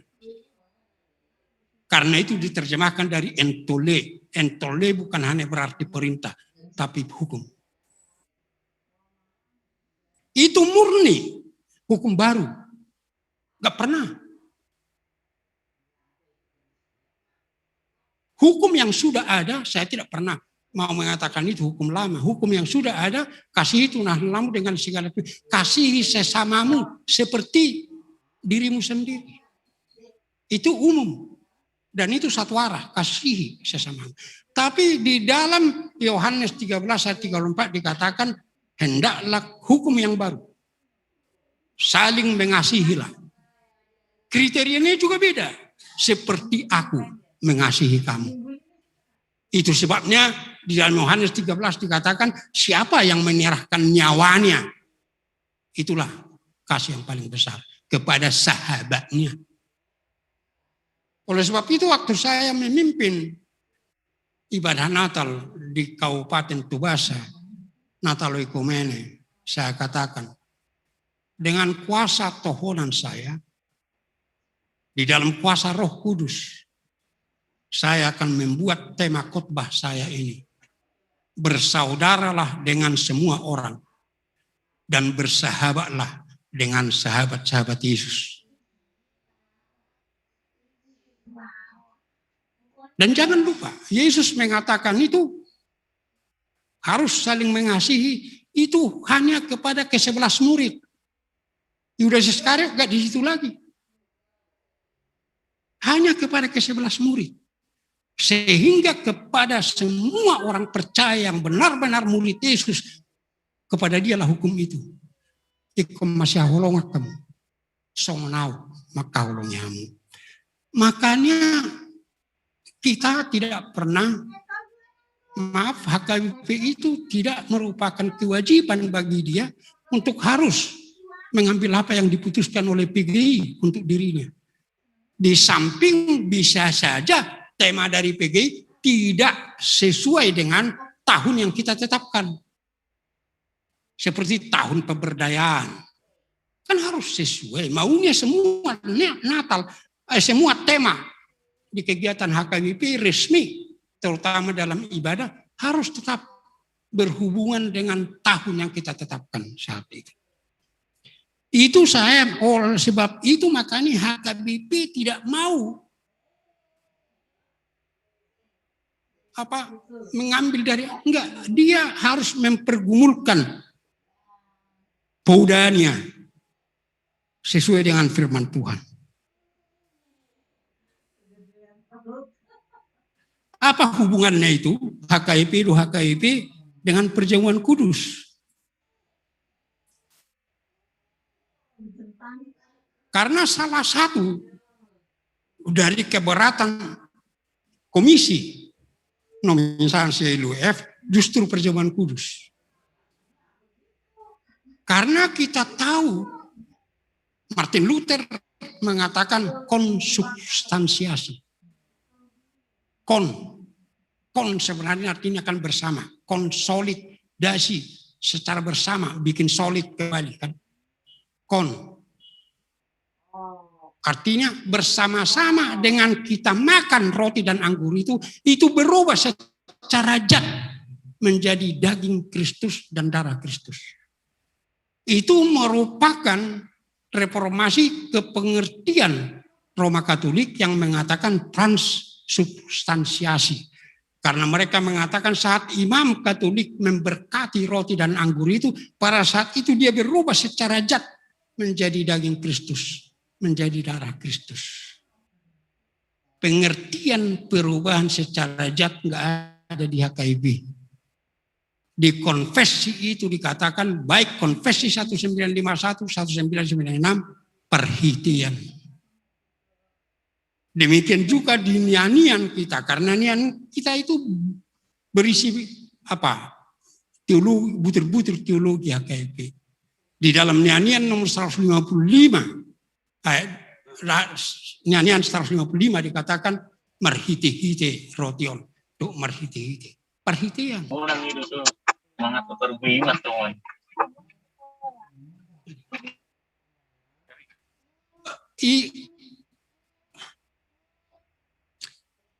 Itu keberatan dari komisi nominasi. Dan itu mereka jadi artinya tidak selalu menuntut setelah Opui mengatakan. Jadi bagi kita perhitian. Itu pengertian HKBP. Kita memakan roti itu perhitian di dalam tubuh kita, perhitian daging Kristus, perhitian daripada darah Kristus. Ya. Yang kedua, saya mau menyinggung supaya kita lebih mengetahui bagaimana pemahaman HKIP mengenai Irapas. Saya sudah lupa apa kepanjangannya, yang muncul, yang dibentuk pada tahun 1976 karena keluar buku dari Dr. Koyama, orang Jepang,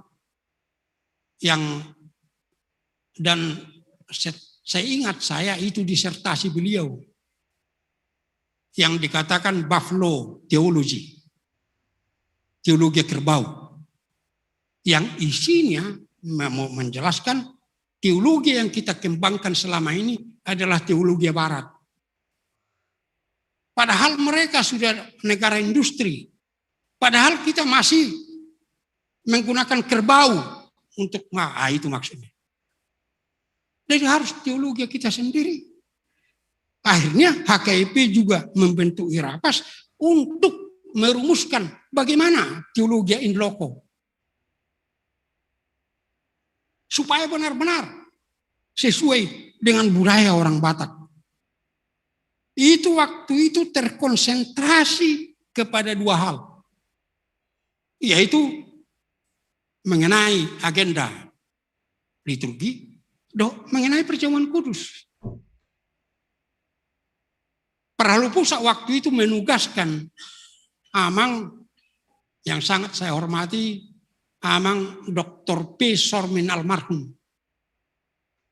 Karena beliau baru kira-kira 5 tahun pulang setelah menjadi dokter dan jurusan praktika. Maka beliau dibikinlah, akhirnya dia rumuskan contoh umpamanya, ya. Saya enggak apalagi secara persis umpamanya, tapi kalau itu saya ingat pasti. Waktu itu pendeta di HKIP Cendal Suprap.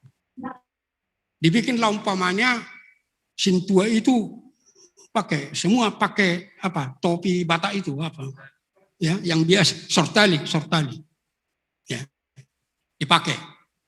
Dan waktu mau persembahan dia memanggil dari depan, Romahamu akan nahinahulungan di Batak pasahat tamu ma peliamuna songot tupak muna, dan berbagai macam.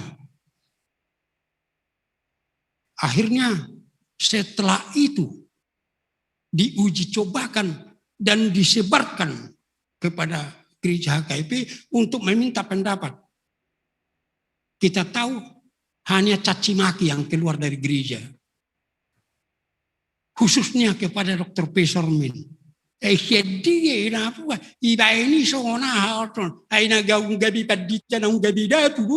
Segala macam. Padahal dia ditugaskan Pralu Pusat. Yang kedua, konsentrasi mengenai perjamuan kudus. Perjamuan kudus itu sesuai dengan budaya orang Israel. Bagaimana kalau kita ganti roti itu menjadi idahan, anggur itu menjadi air? Ramai. Akhirnya rapat pendeta 1977 jadi fokus untuk berbicara mengenai itu. Akhirnya setelah melalui perdebatan yang sangat dan kita harus ingat pendeta waktu itu belum sebanyak sekarang.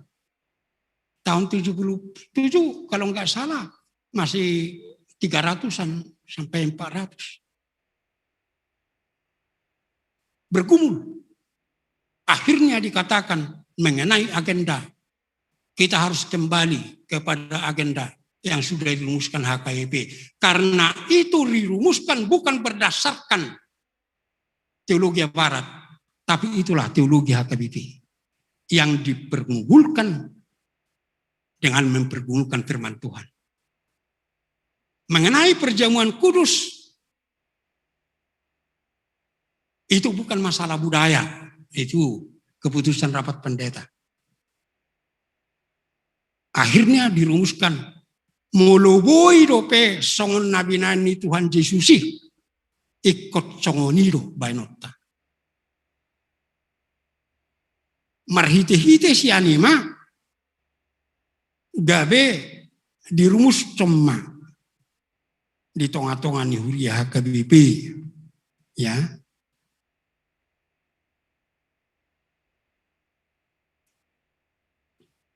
Nah perjolo yang paling kita sesuai dengan perkembangan, tentu enggak semua akan bisa saya jelaskan sekarang, nanti terlalu panjang.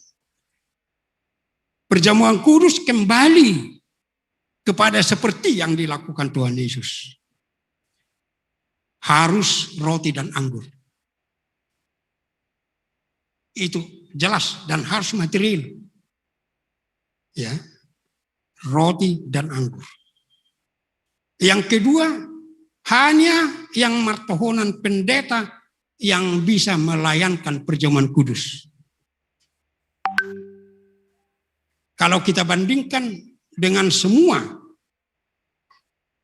penahbisan tohonan, hanya di tohonan pendeta itu ada, yaitu papigahon ni tayo. Pertama, kedua. Pertama kan merjamita mamudai, yang kedua mamicang, dan yang ketiga laos pasahatot do tupadita, lau mangulahon apa perpadanan nabi ulaun nabadiyai ima perpanganan nabadi atau perpadanan dohot padidion. Harus pendeta. Nanti supaya kita lihat bagaimana usul-usul itu. Ya. Mengapa? Itu di konfesi kita jelas diterangkan, terutama 1996, karena hanya tohonan pendeta yang mengemban ketiga tohonan Yesus Kristus, yaitu imam, raja dan nabi. Ya. Imam dan raja dan nabi gitu. Ayahu bagi merjamita palaisiau musai merminggu. Iro kepeditai. Tulu tohonan ni Tuhan Yesus ina. Imam, raja. Ibana du raja. Si kongkom sesudi. Paduahon. Nabi. Si buah katan debata. Patuluhon. Guru ina. Ina di kairo HKBP naraku. Bahwa nggak bisa terganggu hilala nah bagi jamitai. Jadi kita harus ingat dot diamuinang pendeta itu dalam tohonannya pertama-tama bertanggung jawab kepada Tuhan. Yang kedua bertanggung jawab kepada gereja. Tidak ada hak pendeta untuk mengotbahkan atau memudahkan yang tidak sesuai dengan konfesi. Itu harus selalu kita ingat. Unang angwau madok gak bisa. Kalau ada yang tidak saudara setujui, bawa ke rapat pendeta, disahkan di sinode gudang. Kalau umpamanya pendapatmu itu tetap tidak disetujui, kamu harus mengikuti kalau sudah diputuskan. Sama itu, saya nggak pernah bisa menerima pendeta punya baju perhobas khusus lagi. Saya tanya waktu itu, untuk apa? Itu dia mah pakai nih. Aboy mai tongi mang pakai mang nah susah. Sehingga akhirnya sampai sekarang nggak pernah diputuskan warna mana yang benar. Sehingga pernah teman saya pendeta di sini, kami pergi ke rumah ruas kebetulan ketemu dengan Richard Daulay. Ay nung gabi purus dohoin na tu kireton. Wasahura abangin na marabang gope ba na sa sekolah. Ay naungu beso perhubasum. Ay mulo naungu holat pe purus dilo tubis sopena. Tapi bukan kesalahan dia di HKIP enggak pernah dirumuskan. Tapi karena itu sudah diputuskan, saya harus melakukan itu. Nak pedang apa lah jut tu pakai. Tapi harus, nggak bisa. Harus kita ikuti ya. Jadi kon nomor tahun apa di loh. Yang kedua dikatakan pendeta harus menumpangkan tangan ke atas roti dan anggur itu waktu mempersiapkan. Ngagudak kuwerek padita ngaposo naso di boto. Harus menumpangkan tangan kepada roti dan anggur pada saat pendeta mengucapkan ucapan Yesus yang diagenda itu.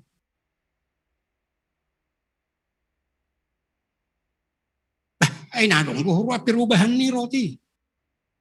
Enggak, bukan perubahan zat. Tetapi dengan penumpangan tangan itu, kita yakini, itu keputusan rapat pendeta. Kita yakini bahwa roti dan anggur itu benar-benar menjadi perhitian nih daging muda di Kristus. Pendeta harus menghadap altar untuk mempersiapkan perjamuan kudus.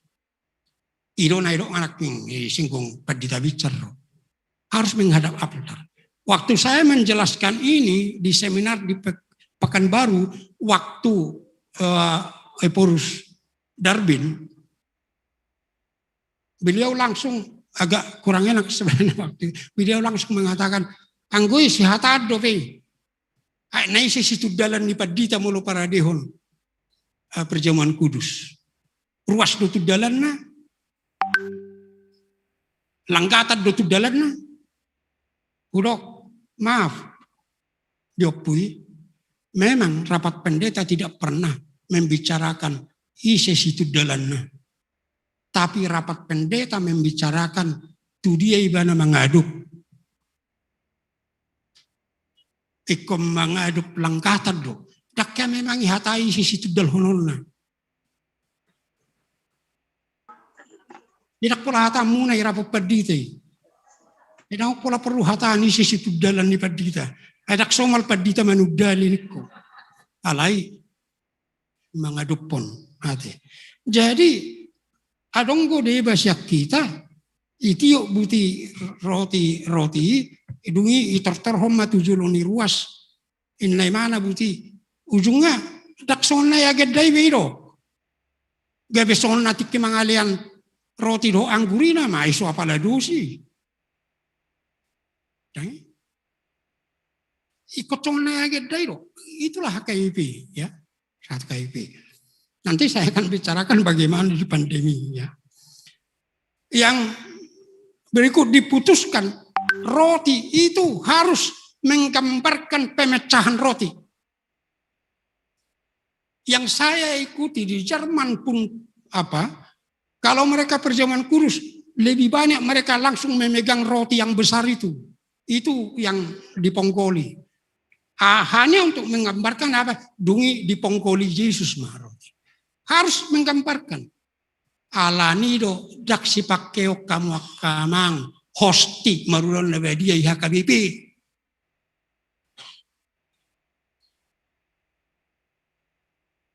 Enggak, itu jangan. Karena bagi mereka itu penting. Karena sudah diberkati roti itu langsung berubah secara zat menjadi tubuh Kristus. Itu sebabnya kalau itu berlebih, itu enggak mereka buang aja, tapi disimpan di sibori untuk digunakan kemudian. Dan pernah pendeta kita mengalami hal yang sangat pahit karena itu. Waktu itu pendeta Pangaribuan, saya kurang tahu persis sekarang, saya lupa apakah orang tua dari pendeta Marlen Pangaribuan atau orang tua si Mangatur. Siapa? Ya? Pendeta Marlen. Dia pergi ke Kupang. Enggak ada gereja Protestan di sana. Akhirnya dia bergereja di gereja Roma Katolik. Dia tidak berani tidak mengikuti misa. Masih ingat. Akhirnya dia ikuti. Anggur itu tidak mungkin tidak dia makan. Dia minum. Memang tang yalang minum. Dan kemudian roti itu dia terima. Tapi enggak dia makan. Dia pegang terus. Ini pendeta HKIP yang dulu luar biasa kesetiaannya kepada Pudeni HKIP. Karena ini enggak saya ini telah menjadi dagang Kristus. Nah, dia pegang. Sampai keluar kebaktian, rupanya terus dia diikuti. Kemudian beliau buang roti ini. Jemaat itu langsung ribut. Ini menghina Tuhan. Dibuang tubuh Kristus. Dia ditangkap. Langsung dipenjarakan. Polisi nggak bisa buat apa-apa. Sampai persoalan itu sampai ke tingkat nasional, DPR, dan bahkan sampai ke presiden. Tapi polisi nggak berani. Pengadilan juga nggak berani. Harus diketok bersalah. Akhirnya harus dengan cara, ya kalau saya mengatakan habis uhum. Akhirnya diperintahkan polisi yang di sana supaya membawa dia ke penjara yang lebih keras. Alaidok songoni jangan dong beidok ruasom manangahat. Dan itulah jalannya dibawa pulang.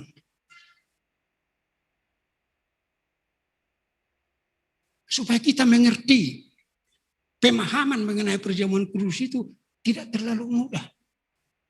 Kalau kita sekarang mengikut-ikut yang diadakan gereja Calvinis, sing tua membagi dan seterusnya. Karena pemahaman mereka mengenai perjamuan kudus berbeda, ya. Makanya saya katakan di sini jemaat itu keputusan Rapat Pendeta. Jemaat harus datang ke depan altar untuk menerima perjamuan kudus. Ini asli apa itu ya? Belum saya hubungkan dengan pandemi. Dan apakah memang kita izinkan seperti yang dilakukan oleh Sintua yang membagikan roti dan anggur?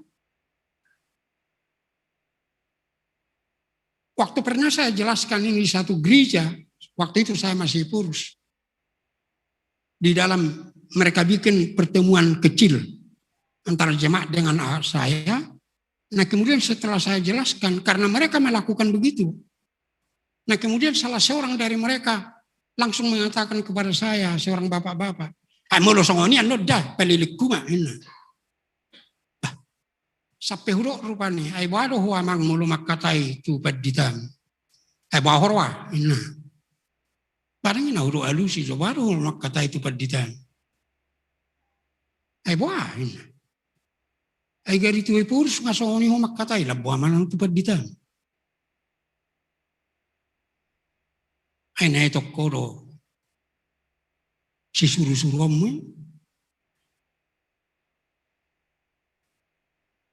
Balilik ko man noda.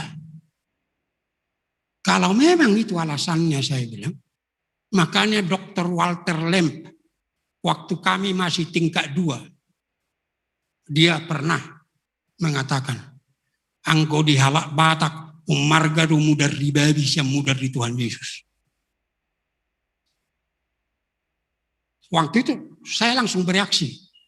Itu memang penghinaan kepada masyarakat Batak. Saya bisa buktikan. Bagaimanapun permusuhan antara orang Batak, kalau sudah maridah Cinao, Isiak pinahalubu, itu pasti berdamai. Mudar ribabi boido pada mehok kamu.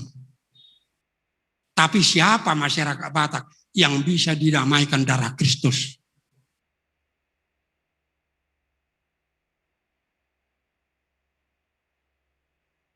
Idokonak ini terlalu lama. Aisyah iberkona marulan nebediyo. Ulah pedita itu. Apa kau tidak meyakini di dalam Roh Kudus Yesus hadir di situ memberi perjamuan kudus? Masa Tuhan Yesus hadir? Kamu harus mengatakan supaya cepat saya terlawi Tuhan Yesus ini. Masa olah caparobat jom si tuai membagi.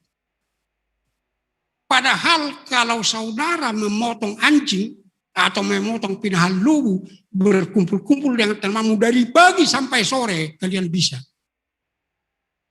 Saya sudah memimpin perjamuan kudus waktu itu masih pakai cawan di HKBP Sutowo 1.200 orang, tidak sampai 3 jam. Sekarang sudah pakai sloki. Dan itu pun harus kita sadari. Tidak pernah keputusan rapat pendeta mengatakan bahwa cawan diganti dengan sloki. Enggak ada itu. Keputusan rapat pendeta yang disahkan Sinode Gudang, boy ma pakai sloki. Hobar tu paditaiman. Dia manau mubuk. Asatuk takas dihanguluhur ruasi. Kita 100 orang pun perjamuan kudus pakai sloki. Ngapain harus pakai sloki? Mulu mabai perjamuan kudus kita tuh nomor sahid, ikut keluarga pakai sloki. Ngapain harus pakai sloki? Kita harus ingat. Alai ngacang kita henuai jadi na online ngayusul hodongan bapak lagi na pakai sloki. Kan? Ay token naik pakai pipe nama butiat tanah saya.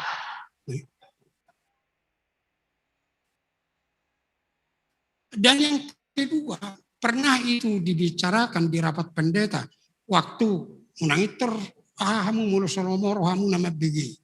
Waktu epurus PWT Simanjuntak. Karena keputusan Sinode Gudang 1998 sah menjadi epurus. Tahun 93 sampai 98. Nggak ada yang bisa mengingkari itu. Tapi itu juga berlaku kepada OPUI SAE Nababan. Dia sah epurus sampai 1998 dengan keputusan Sinode Gudang itu. Waktu itu dibicarakan supaya bisa sintua doa kepertohonan nasi. Dan sudah mengarah ke situ. Nah, dan epurus PWT mengatakan, ayaw wonop tahu na Jerman. Jerman pebuido. Akhirnya mengarahlah kepada keputusan itu sudah diambil tokok hari tokok gitu kan. Next out udah merbuido pung mertu makatai. Ai saya perpudi lo makatai hoina mulu boy mulang boy silakan aja. Aha horoin. Serta biopung HKBP dan luar negeri. Mulai opung nak kening boy di luar negeri. HKBP bukan luar negeri.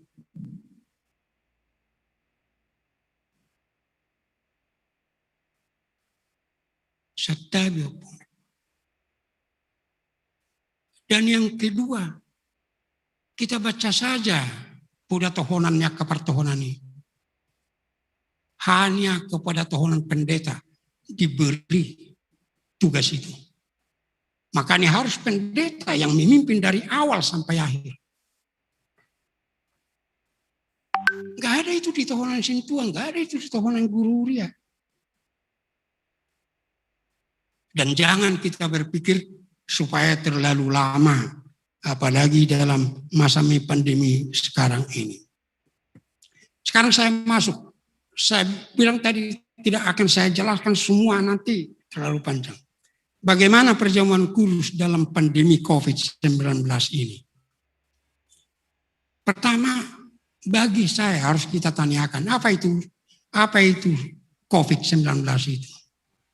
Sekarang masih bekerja tim ahli WHO di Wuhan untuk meneliti dari mana itu datangnya sumbernya. Dan mereka mengatakan itu bisa berbulan-bulan dan bisa bertahun. Dan akhirnya bisa juga sampai tidak dapat dari mana itu. Oleh sebab itu bagi saya bukan itu yang penting. Tetapi secara teologis bagi saya COVID-19 itu adalah hukuman Tuhan.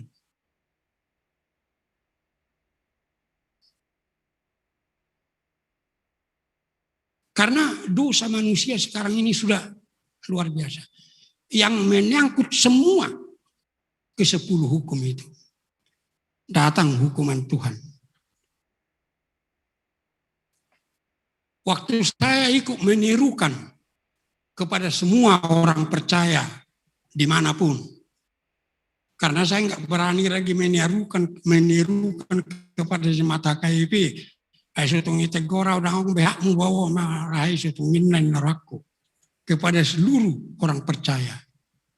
Kita harus mengikuti kalau sudah keputusan itu sudah diambil oleh pemerintah, terutama pemerintah daerah. Kita harus mau beribadah di rumah. Banyaklah SMS sama saya. Ana songguh haprosyamu paditanami. Gak bilang beribadah di gereja. Kalau kita melakukan itu dalam iman, pasti tidak akan ada COVID. Ya kalau memang semua melakukan dengan iman. Tapi iman yang bagaimana? Saya katakan ini hukuman Tuhan. Setelah hukuman Tuhan jatuh kepada bangsa Israel, bukan hanya beribadah di bait suci mereka tidak diizinkan. Rumah suci itu langsung dihancurkan Tuhan karena dosa mereka. Bukan hanya tidak bisa beribadah, semua ibadah mereka, baut penyerahan korban gak bisa mereka lakukan. Kenapa harus kita katakan? Kenapa kita mau tidak beribadah di gereja? Dan kalau kita lihat di dalam kehidupan bangsa Israel, mereka bahkan melakukan ibadah mereka yang bagaimanapun sewaktu mereka dalam pembuangan gak bisa. Dan yang paling susah dalam hidup mereka nyatanya tidak membawa baik kitab suci yang mereka sebut, baik buku-buku yang lain. Sehingga akhirnya mereka di pembuangan itu melakukan ibadah mereka sesuai dengan apa yang mereka tahu. Dan tidak ada lagi ibadah bersama. Sampai mereka kembali dari pembuangan itu. Dan setelah mereka tiba di negeri Kanaan, khususnya di Yerusalem, mereka masih baik-baiknya. Sampai Esra datang dari pembuangan dari Babilonia. Dia membawa dikatakan buku Patik, buku Taurat. Yang menurut para peneliti itu adalah kelima kitab Musa. Nah kemudian mereka apa? Mereka berdoa. Dan Esra membaca Alkitab, kelima kitab Musa itu dari pagi sampai sore. Dan akhirnya mereka sadar semua yang mereka lakukan itu ngamerebalan. Mereka menangis-nangis minta keampunan dosa. Jangan sampai terulang kepada kita. Setelah pandemi selesai, gak bisa hati tabah. Sotikot sampai nahulau kami nasalilingon. Oleh sebab itu merupakan kebijakan yang sangat baik kalau Ipus membuat simposium ini. Supaya kita jangan sampai kepada hal yang seperti itu. Dan itu sebabnya Sedekia akhirnya memenjarakan Yeremia. Karena Yeremia mengatakan tunduk kepada Babilonia. Karena itu sudah hukuman Tuhan. Tidak ada gunanya kita lawan. Tapi itu yang perlu saya tekankan. Makanya saya katakan di sini, kita harus menerima hukuman itu sebagai panggilan untuk bertobat dan untuk berseru-seru kepada Tuhan memohon pengasihannya. Kenapa saya katakan, saya kutip di sana, Yesaya 40 ayat 2, 40 ayat 27 itu nggak usah nanti terlalu panjang, Yesaya 40 ayat 2. Kita harus menyadari, bukan karena bangsa Israel telah bertobat, maka Tuhan membebaskan mereka. Enggak. Tapi di dalam Yesaya 40 ayat 2 dikatakan, karena mereka sudah menerima 2 kali lipat dari dosa mereka. Apa ini yang 2 kali lipat? Hanya Tuhan yang tahu. Dan jangan lupa, nyatanya hukuman itu Tuhan persingkat. Karena dikatakan sebelumnya harus 70 tahun. Kalau kita hitung 1586 sampai 536 itu hanya 50 tahun. Ini yang mau kita mohon. Tetapi sebelum itu datang, apakah kita harus tetap beribadah seperti yang kita lakukan selama ini? Kita harus tetap menjalankan sakramen dan tetap dalam teologi HKBP. Oleh sebab itu, saya usulkan seperti ini. Pertama, kita harus kembali kepada tradisi lama HKBP.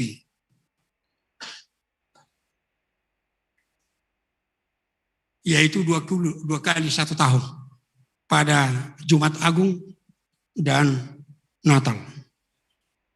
Mengapa saya katakan jadi kembali? Karena setelah dirumuskan di Konvensi 1996 supaya lebih sering HKBP Perjamuan Kudus, akhirnya di rapat pendeta kemudian diputuskan asa di Patupa Perjamuan Kudus tolu tu 4 hari setahun. Alai paditare sotima nama mereng adigan napatuluhod do napaupatoni opartu hinaulina makanguluhon ulau labadiyai dihuriyai. Itu keputusan rapat pendeta. Makanya saya katakan karena pandemi ini kembalilah dulu kepada yang dulu 2 kali 1 tahun, yaitu pada Jumat Agung dan pada Natal. Ya. Yang kedua,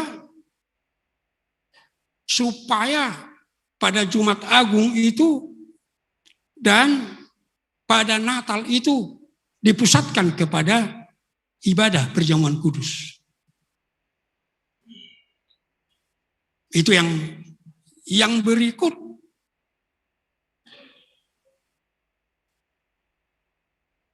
Yang mau perjamuan kudus harus lebih dulu swab test 1 hari sampai 10 hari sebelumnya. Itu sebabnya saya katakan kembali dulu 2 kali 1 tahun. Kalau kita masih tetap beralasan seperti yang sudah awatar borti nak kiningan sian hatani halai badua. Badak saya omong enggak. Jujur kita. Dang bui 2 hari 1 tahun. Enggak ada biaya swab test. 2 kali 1 tahun. Dan kalau di daerah-daerah yang begitu tidak merajalela COVID, kenapa harus? Ini hanya kepada daerah-daerah. Kalau di situ ya laksanakan aja seperti biasa. Harus swab test, termasuk pendeta yang mau melayani. Harus swab test dulu. Baru kemudian yang ikut perjamuan kudus harus didata sintua.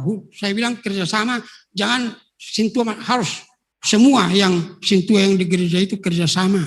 Agar bisa dicatat siapa yang ibadah perjamuan kudus dan pada jam berapa.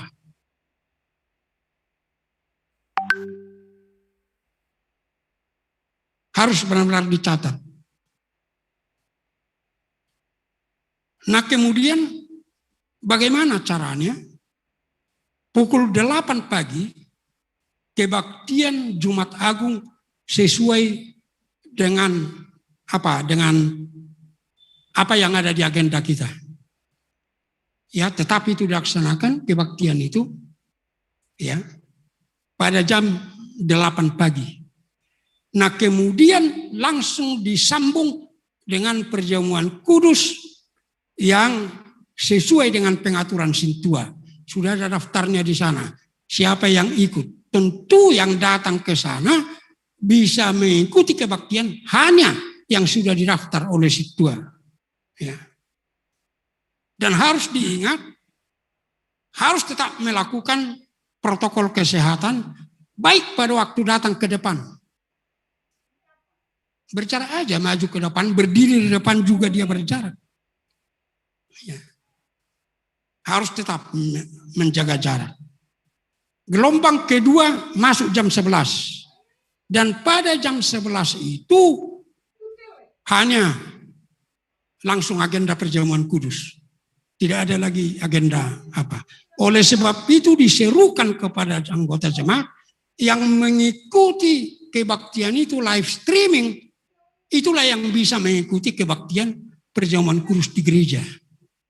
Karena pada gelombang jam 11 itu tidak ada lagi kebaktian apa sesuai dengan agenda itu, kebaktian Jumat Agung dan Natal, nggak ada lagi.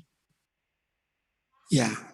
Kemudian pukul 14 kita melakukan ulau nahohom. Saya nggak tahu apa bahasa Indonesianya. Mengalian ulau nahohom itu tetap juga sesuai dengan pengaturan yang dilakukan, yang diadakan, pengaturan diadakan Sintua. Jangan semua. Dan yang lain mengikuti kebaktian ulau nahom itu di rumah mereka masing-masing. Kemudian ulau nahom itu, karena saya pikir harus kita lakukan. Terutama di Jakarta ini nggak dilakukan lagi. Walaupun tidak ada pandemi. Ibaim mai kebaktian ikuti sapiltik taringotu si tahun Yesus. Itu nggak bisa. Karena harus kita ingat, pertanyaan pasion yang kita lakukan itu yang sebenarnya diaturkan di HKBP Senin, Selasa, Rabu, Kamis. Puncaknya itu adalah ulau nahohom, bukan kebaktian Jumat Agung. Karena itu kan mengenai penderitaan Yesus. Dan pada ulau nahohom itu dia tiba di Golgota sampai kepada kematiannya. Kalau memang tidak dilakukan ulau nahom, kenapa harus dilakukan? Ini pertanyaan pasion. Dan saya pikir harus kita lakukan. Di Jakarta sudah banyak ayadok kebaktian jam sekian. Lebih baik itu kebaktian itu diundur dulu. Dan nyatanya setelah dilakukan kebaktian itu, ulau nahohom di HKBP Rawamangun membludak apanya. Dan setahu saya kalau di daerah Kalimantan justru ulau nahom itu ibadah yang paling ramai. Mengapa? Karena semua orang Batak, anggota jemaat gereja dia datang ke HKBP, aidangawi gereja ulau nahom.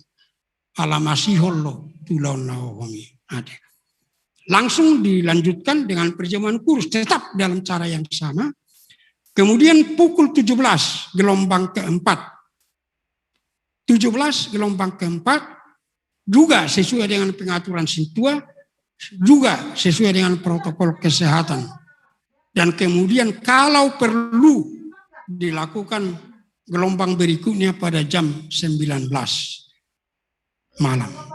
Kebaktian Natal juga seperti itu tanpa ulau nahom tentu ya. Kalau perlu tanggal 25 itu bisa dilanjutkan tanggal 26. Karena di HKBP 2 hari Natal. Ya. Dan itu saya tahu nggak banyak gereja yang mengikuti itu. Makanya di negara kita ini itu dulu hari libur. Tetapi karena gereja-gereja lain tidak melakukannya, terutama GKI dan GPIB, akhirnya pemerintah mengatakan, udah fakultatif lah itu. Ayolah kamu HKBP itu, ngapain? Dan akhirnya, nggak bisa, nggak ada hari libur tanggal 26. Tapi kalau, makanya saya katakan, kalau masih perlu dilakukan pada tanggal 26. Dan ingat, kalau ini harus saya katakan, pada waktu melayani perjamuan kudus ini, dituntut di situ iman pendeta. Karena sebisanya, dan sebenarnya harus, jangan pakai masker waktu pas mau melayani jemaat. Dan jemaat juga waktu berdiri di depan harus membuka masker sampai selesai dia perjamuan kudus.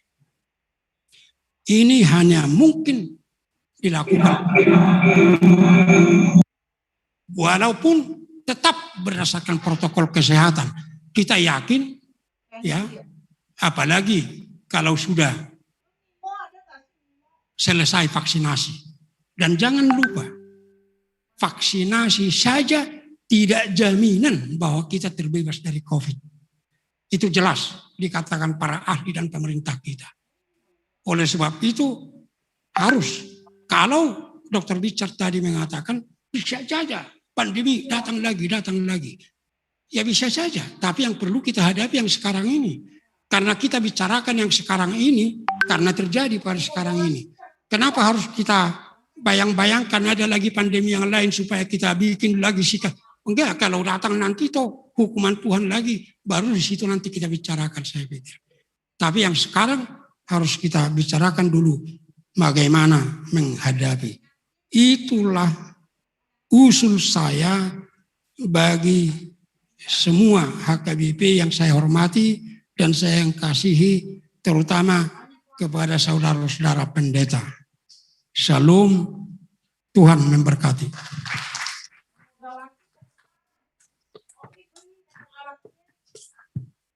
Baik, terima kasih. Kita beri sekali lagi aplaus untuk kedua narasumber, pembahas utama khususnya kepada Opui Eporus Emeritus Pendeta Dr. Bonar Napitupulu yang baru saja sudah menyampaikan pergumulan teologis mengenai perjamuan kudus di masa pandemi. Dan dari dua bahasan utama, pembahas utama dan juga demikian dengan keynote speaker Opui Eporus, kami mencatat atau mengambil sebuah titik temu walau tidak sama persis, sepakat untuk tidak menunda. Artinya berusaha sedapat-dapatnya menyelenggarakan perjamuan kudus ini walau di tengah-tengah pandemi yang masih terjadi dengan beberapa pertimbangan, terutamanya pada protokoler kesehatan yang sangat ketat. Dan juga kalau kita lihat dari Opui Eporus Emeritus Bonar Napitupulu menyampaikan tadi bahwa dilakukan dengan merujuk Konvensi 51. Artinya pun tidak menghalangi upaya kita untuk melihat 96 untuk boleh melakukan perjamuan kudus lebih banyak, tapi di pandemi ini 1 dan 2 kali. 1 kali di Jumat Agung, 1 kali di Natal, Jumat Agung Paskah maksudnya. Nah, kemudian dengan ke arah yang diberikan tadi dilakukan secara fisik di gereja, on-site. Namun dengan regulasi yang tadi sudah disampaikan dari mulai pukul 8 ke pukul 11, lalu nanti ke 16 ke pukul 19, tetapi dengan catatan penting di pukul 14, pukul 2 ulau nahom tetap diselenggarakan. Dengan memadu yang sifatnya ibadah yang on-site dengan online. Jadi yang pagi online sebagian, dan itulah yang nanti dilanjutkan ke ibadah perjamuan sehingga yang namanya liturgi itu tetap utuh bisa diikuti oleh seluruh jemaat yang akan menerima roti dan anggur perjamuan itu. Ini catatan yang bisa kita dahulukan dulu, di samping banyak hal yang sangat mendasar yang kita harus terus memang hidupi, terus kita gumuli untuk mengenal dan menghidupi teologi HKBP yang sesungguhnya, yang tadi sudah disampaikan oleh Opui. Dan waktunya saat ini kita masuk ke diskusi setelah makan siang tentunya. Diskusi akan lebih panjang, waktunya kita buka karena ini sifatnya simposium. Perlu kami arahkan bagi yang mempersiapkan pertanyaan-pertanyaan, diskusi kita bagi 3 tahapan karena ini bukan seminar, ini simposium. Pertama mungkin ada pertanyaan informatoris, itu di gelombang pertama. Yang kedua, mulai ke penajaman dan pendalaman materi dari 2 pembahas utama dan 1 keynote speaker. Dan yang ketiga, mulai kita mengarah ke usulan ataupun rekomendasi. Namun semua ini tetap kami garis bawahi bahwa mekanisme pengambilan sebuah keputusan di HKBP tentu tetap kita pedomani. Jadi bukan berarti simposium ini nanti akan menyimpulkan apa yang harus kita lakukan esok di Jumat Agung dan Paskah, tapi ini menjadi titik kita berangkat untuk memberikan usulan kepada OPUY Porus dan kepada KBP sesuai dengan mekanisme yang ada. Sejenak kami mengundang Bapak Pendeta Resort KBP Sudirman, Bapak Pendeta Hutapea Fritz untuk menyampaikan, memimpin kita dalam doa. Oh, sebelum doa makan ada yang terlupakan, silakan Opung.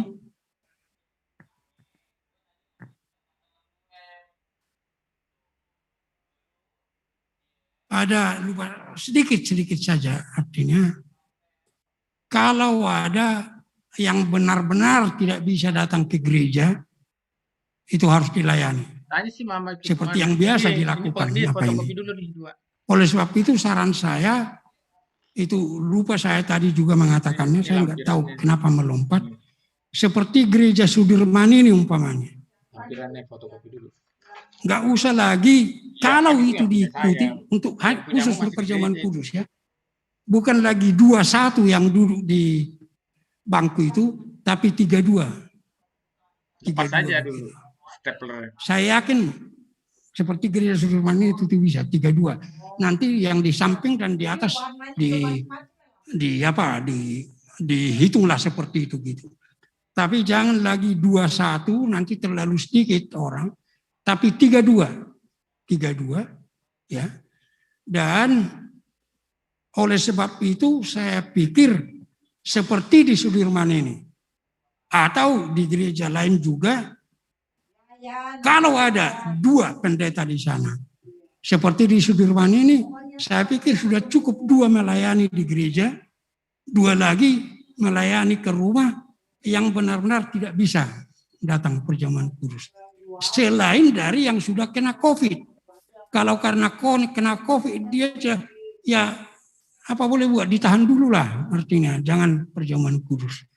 Kalau di gereja itu hanya 1 pendeta, berarti nggak begitu banyak jemaatnya, saya pikir sudah cukup dengan cara yang kita lakukan tadi. Kalau memang ada di sana 2 pendeta, 1 aja melayani di gereja, 1 melayani ke rumah. Bagi orang yang benar-benar tidak bisa. Dan juga pengaturan tempat duduknya itu supaya lebih diatur, supaya jangan terlalu terbuang-buang. Contoh tadi sudah saya berikan, Sudirman ini 32 saja dibikin yang di tengah ini. Mau lihat Mak? Mau lihat di OPUY Emeritus Porus. Sebelum kita masuk ke makan siang, ada sedikit waktu kita gunakan untuk mendapat atau menerima masukan dari OPUY Porus, dari PA Raja Tarutung, sebelum kita masuk ke makan siang, karena ada hal penting yang harus disampaikan ke tengah-tengah simposium kita. Kami persilahkan kepada OPUY Porus dari PA Raja, Bapak Pendeta Dr. Robinson Butar-Butar.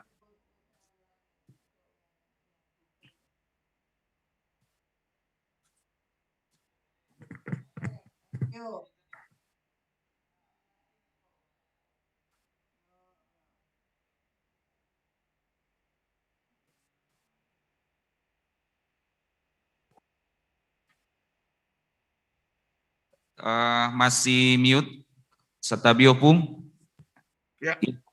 Ya, terima kasih. Sorry tadi saya mohon izin 1-2 menit karena saya harus check out lebih awal karena kawan kita Pendeta Maria yang meninggal harus kita berangkatkan.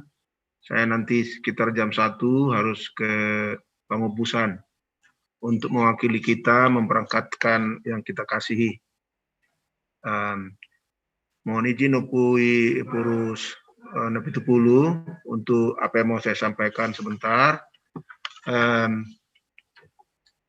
Dari tadi ada 2 yang sangat mendasar yang disampaikan oleh Dr. Binsar dan OPUY Porus. Yang keduanya didasarkan pada keinginan yang sama, yaitu kita jangan menunda, tapi melaksanakan pertama dengan apa yang Epurus Bonar katakan tadi, dengan kehati-hatian, dengan prokes, seberapa mahal pun itu, sekali 2 kali 1 tahun, nah, dengan prokes yang tepat.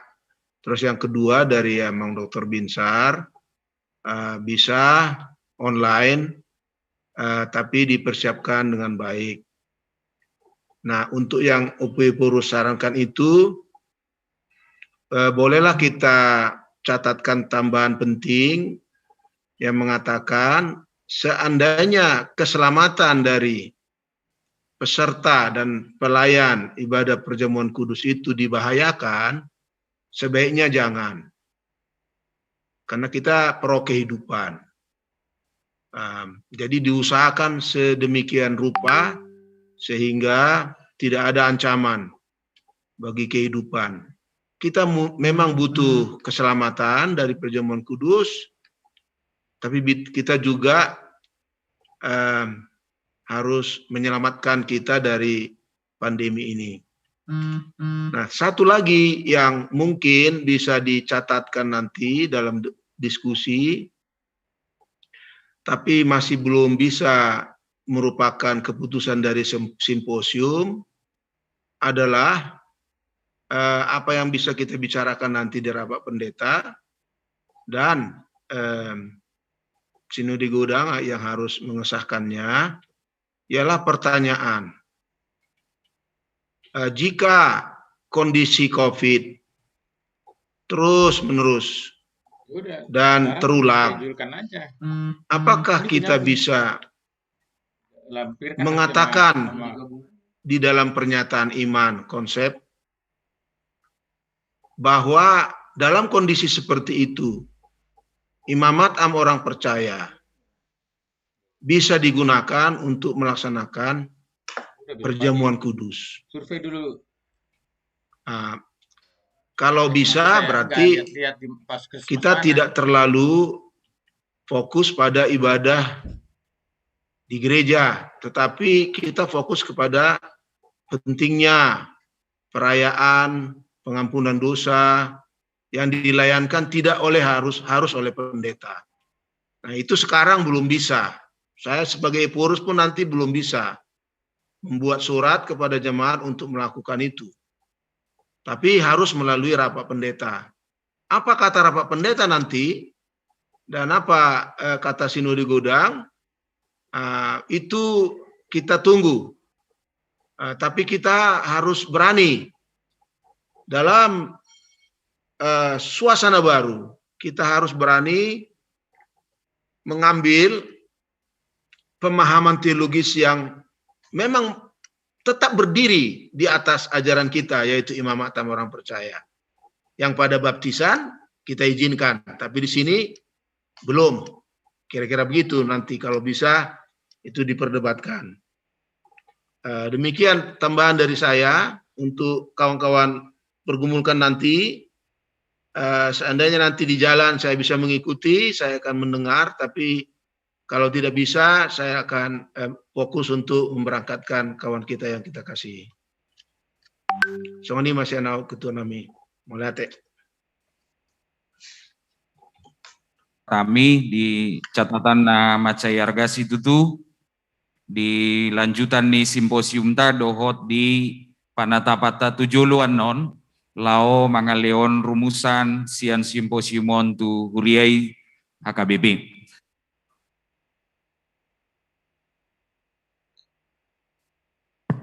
Jalau dutan ni kepala biro jemaat anonaka dongan nami lao mangaleonaka masukan turumusan dukon fokusan nonopui lao patupahon ulau nasida na mangihut. Domutusi ala partikian upasatami mamuse itu sekretaris komisi teologi Bapak Pendeta Pulo Arwan lao menguduti acara namangi utu rumang ni namar si panganon. Hamu mamang mengatur hon sungguh dia manami na virtual Naking Toropna sampai hampir 300 orang, Saunari 227, Ba Dosurwata masih pangano mai tadi nganat tabi. Kami di son patupon nami parmanganon nami secara khusus di mana kamu di inganamuna. Moliate. Moliate itu amang ketua, itu Eporus Emeritus. Jadi Bapak dan Ibu, saudara-saudara yang dikasihi Tuhan Yesus, kita akan sampai kepada acara yang kita tunggu-tunggu, yaitu makan siang. Dan kita akan makan di Sopo, di sebelah. Dan doa untuk makan siang, kami serahkan kepada Amang Pendeta Resort, Amang Pendeta Prits Tapea. Dan sebelum berdoa, kami ingatkan Bapak dan Ibu, kita punya waktu sampai jam 13.30. Jam 13.30 nanti kita sudah boleh berkumpul lagi di gereja untuk melanjutkan diskusi-diskusi kita, karena saya percaya kita semua sudah menyimpan banyak pertanyaan yang akan kita sampaikan dan juga argumen-argumen untuk mendapatkan rumusan yang baik tentang simposium ini. Waktu dan tempat kami serahkan kepada Amang Pendeta. Baik, Bapak Ibu, kita lebih dahulu berdoa supaya kita bisa menikmati makanan yang telah disediakan oleh panitia. Mari kita berdoa. Tuhan Allah Bapa kami yang di sorga, kami berterima kasih untuk hidup dan hari yang Tuhan berikan bagi kami, sehingga di dalam itu kami dapat berkumpul dalam sukacita untuk perjumpaan simposium teologia yang kami bicarakan pada hari ini, untuk menetapkan langkah kami ke depan dalam melakukan pelayanan. Secara khusus kami membicarakan soal perjamuan kudus di masa pandemi COVID-19 ini. Terima kasih Tuhan untuk pemikiran-pemikiran yang telah kami dengar dari Opui Eporus Emeritus Pendeta Dr. Bonar Napitupulu, dari Eporus HKBP Pendeta Dr. Robinson Butar-Butar, demikian juga dari Pendeta Dr. Binsar Pakpahan yang membekali kami untuk memikirkan apa yang harus kami lakukan di masa pandemi ini. Tuhan, sejenak kami beristirahat untuk menikmati makanan yang Tuhan telah berikan kepada kami dari kemurahan-Mu. Kami percaya Tuhan, kalau Engkau telah memberikan makanan itu bagi kami, berkat-Mu juga pasti telah Engkau berikan kepada kami. Engkau juga telah memberkati makanan itu agar menjadi kekuatan bagi kami untuk melakukan kehendak-Mu. Kami tetap mengingat saudara-saudara kami yang sampai hari ini yang kesusahan dapat makan, mungkin yang juga tidak dapat makan. Tuhan, ajar kami supaya kami juga mau memperdulikan mereka dalam membagi berkat, memberikan makanan kepada mereka sebagaimana yang telah Tuhan sampaikan dalam kehidupan kami. Ya Tuhan Allah Bapa di surga, kami akan melangkah untuk menikmati makanan yang tersedia di dalam sukacita yang dari Tuhan. Inilah doa kami dalam nama anak-Mu Tuhan Yesus Kristus. Amin. Baik Bapak dan Ibu, kita boleh pindah ke sebelah. Selamat makan siang.